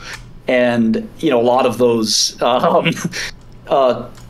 jobs could be replaced. Not litigation though, not litigation, not surgery. So I hear this. I've been hearing this argument a lot when it comes to AI. Oh, why did you become a lawyer? You're about to get replaced with a robot. And the thing is, I enjoy litigation, and you're saying that oral arguments are going to be performed by robots in the future? Is the judge also going to be a robot? Well, I think the replacement part wouldn't necessarily be the delivery, but it'd probably be a lot of the preparation, the research, the most effective angle of attack. I actually think judges should and can be replaced by AI in terms of sentencing. I know people my friend got a life sentence for his first-time drug offense. And then I know folks that got no time for arguably a crime they maybe should have gotten some time for. And I'm like the least, the person who would least say that somebody should get a lot of jail time. For example, I think Elizabeth Holmes probably shouldn't have gotten 12 years. That was a fairly stiff sentence. You think that was stiff for Elizabeth Holmes? Well, easily she could have gotten life if they looked at the guidelines and sort of what other fraudsters sort of have gotten. But at the same time, for a financial crime that doesn't physically harm somebody, I feel like didn't she physically harm people by saying that she was testing them for illnesses and then really not going through the process of testing them? And then I'm not sure. Well, I think they were really testing it. They were just lying about how they were testing it, right? Like they were basically saying our machine is doing all this, but they were shipping it off to other labs to get the test done. So the tests were getting done. It was a serious crime. Some of them, Destiny, they didn't even test at all, from my understanding. Yeah. So I'm wondering if there's any cases where people actually had illnesses, thought they were clear, and then lived their lives and were further detrimented. Point, I think, which is that maybe it's best that an arbitrary machine decides this, because I think that there were studies that showed that after lunchtime, judges give harsher sentences or better sentences. That if you had an argument like the one-sided argument Destiny and I had, a person could be angry and add 5 years on something. There was one famous judge in New York who basically got kicked out. It's very hard to get kicked out as a federal judgeship. It's basically impossible. But she sentenced Ross Ulbricht to 2 life sentences. And this was the Silk Road was a serious crime and a serious problem, but I'm not sure the guy needs life in prison to atone for his mistake. And again, a lot of this goes back to philosophical questions of what is the purpose of justice?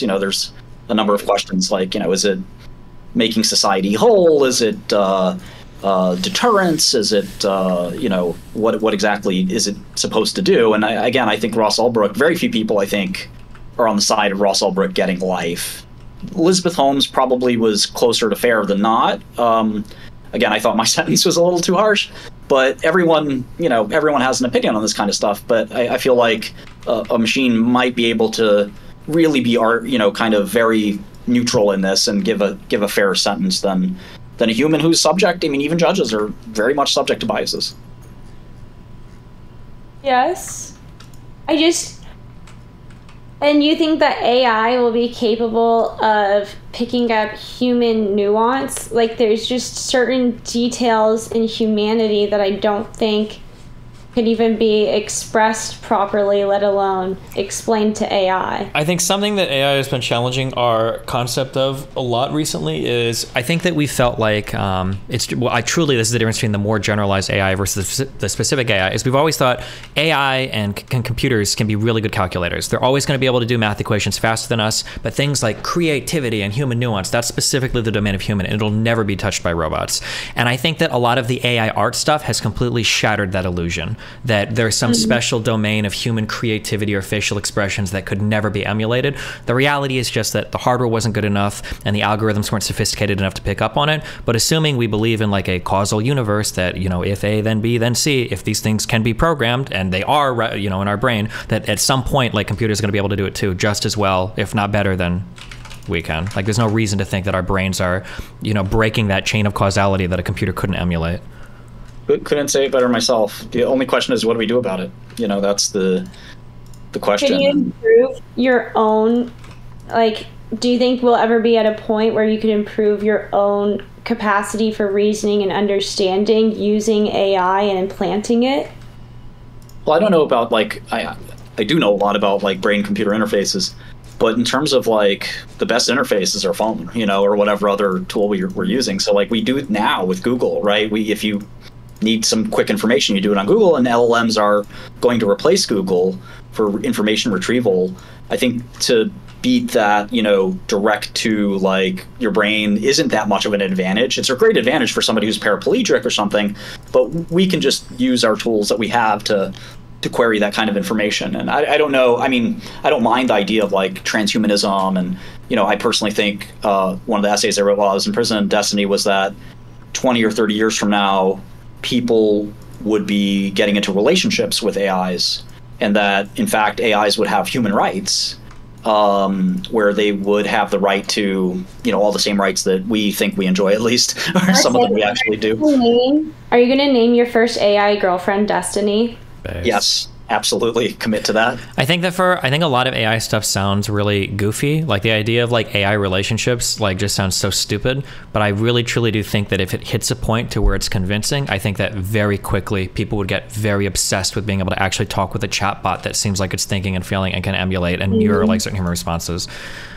It feels silly, but it's here today. I mean, I know of at least a few startups that have raised hundreds of millions of dollars to pursue the movie Her in real life, and of course there's Replica and stuff like that. That's kind of like a proto version of this. You could argue that it's already happened a little bit with OnlyFans, maybe, right? A lot of OnlyFans accounts aren't even run by those girls. It's just other people talking to the accounts, but that's okay. The illusion is enough. A lot of people even go in understanding. I have OnlyFans not ran by me. It's just a bunch of women who look somewhat like me, and then my face transposed on them, those women, and then my haters going around spreading my OnlyFans. Nice. So, yeah, but I mean, people will talk with OnlyFans girls, and they might not even be talking to a real person, and I don't even know if those people necessarily care. So to some extent, yeah, it's already kind of happening.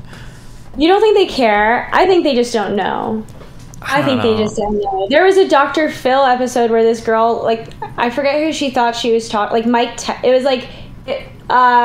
was Tyler Perry. She was convinced that she was talking to Tyler Perry on social media. It was a Tyler Perry account with 53 friends on Facebook. And she was convinced, and there's a lot of people like her that get scammed. I don't think these people know. Yeah, I mean, some people are stupid and don't know, for sure.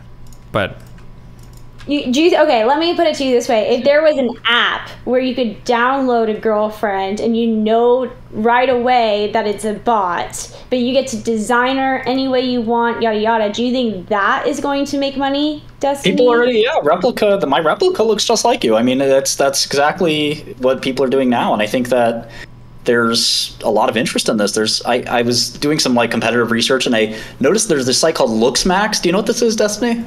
I've heard of looks maxing, but that's like some incel shit. But it's it's an incel site. It gets millions of views a month, millions, and there's a huge market for loneliness and for, just sort of voyeurism and stuff like that. So an AI that you can talk to is something people really do desperately want. I mean, there's a lot of lonely people out there. Think about the elderly or children as well. I mean, it's not just people who don't know any better. There's a site called Character AI, which is now a unicorn. Very smart people work there, and they've created a lot of like fun kind of chatbots to talk to. And I was sort of skeptical until I tried it, and it actually is pretty neat. So, I think there is this sort of like eventual transhuman kind of society that we're going to have to confront. I even said that an AI could be a world leader by 2050 or 2060. The prime minister of a major country would be an AI, again, for that lack of sort of like, that increased stability, that lack of human capriciousness, that sort of, wide-ranging intellect. Just as I think doctors can't hold all the medical information in the world in their head, but a computer can. Mm-hmm. So ultimately, I think whether it's lawyers or doctors or maybe even investors and other folks, like, the machine is eventually going to do our jobs better than us, and programming is kind of like first on the list, surprisingly. And how do you think society would be structured in terms of, like, if there's very few jobs that actually need to be done by humans, and so the majority of people cannot find jobs, would there be a ton of new innovation because people would be starting their own businesses, or what would society look like? A bunch of non-employed people? I mean, I think there's something in econ, it's called the lump of labor fallacy. And every single time we've got like a new invention, people are always like, oh, we're going to run out of like workers. Like, if you really think about it, like Microsoft Excel as a program replaces like arguably like 30 people working in filing cabinets with just one program that's on everybody's computer. But the idea that we're going to like run out of work, I don't think is true. We always seem to find more work to do. And even in the United States, like, unemployment has been dangerously low for so long. And if you've gone anywhere, like, there are no employees anywhere. Like, everybody's like now hiring. Like, I go back to Nebraska and I'll see like fast food restaurants like now hiring for like 15 an hour to work at Burger King because people are so hungry for workers right now. So I feel like it's not going to be a problem, but who knows? Yeah. To use Excel as an example, the amount of bookkeeper jobs dropped by about 50% pretty rapidly after Excel came out, but the amount of financial planning jobs more than made up for it. So I do think that'll be what happens as well. But I also think there's another possibility, which is what Ray Kurzweil said a long time ago. Was a big fan of his as a teenager. He wrote a lot about the future.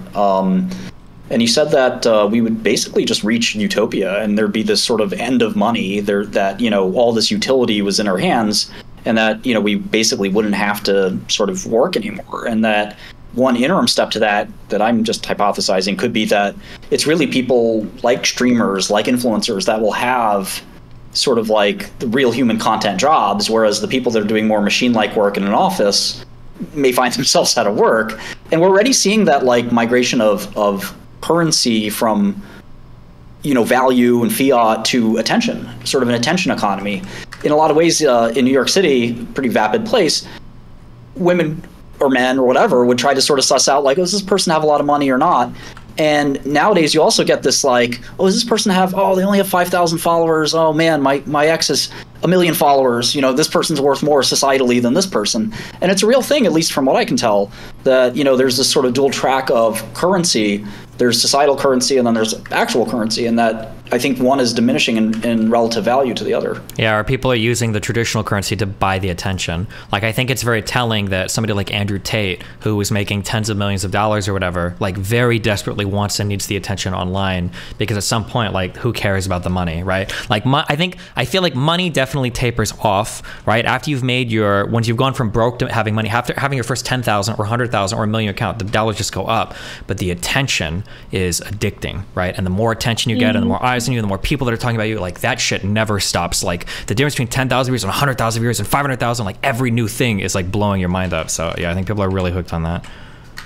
I think there's like 3 circles of this desire and power that each member of this sort of circle wants more of the other. The people on Wall Street, you know, including me and people I know well, they have a lot of money, but they don't have any power and they don't have any sort of reach or volume of their voice. People in media don't have any money and they don't have any power, but they have a huge amount of voice. They can put you on the front page if they feel like it and destroy your career or reputation or make or break your career.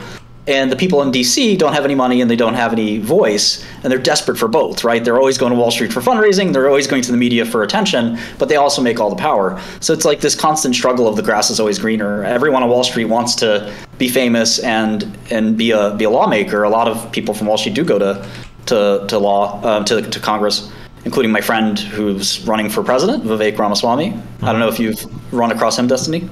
I don't think so, no. Vivek is one of the first Indian American candidates for president. He's running on the Republican ticket. He's 37, so he's one of the youngest potential presidential candidates. He's starting to poll okay. He's obviously up against a tough field of former President Trump and Ron DeSantis, but I think he's going to make a solid showing, and we'll see what happens. He was on Wall Street and in pharmaceuticals before he ran for president. Interesting, yeah. That's exciting. It'd be nice to have an Indian president. I mean, I think that'd be pretty cool. Yeah, it'd be I mean, interesting. don't we have one? I have an Indian vice president. Yeah. Dude.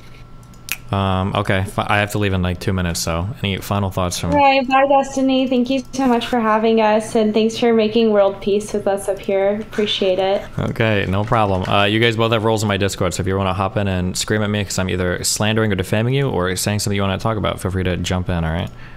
I do want to send you some of this stuff that I've been meaning to send you, so maybe I can do that. And yeah, thanks a lot. Okay, have fun. Bye. Jesus, what a wacky cast of characters in my life.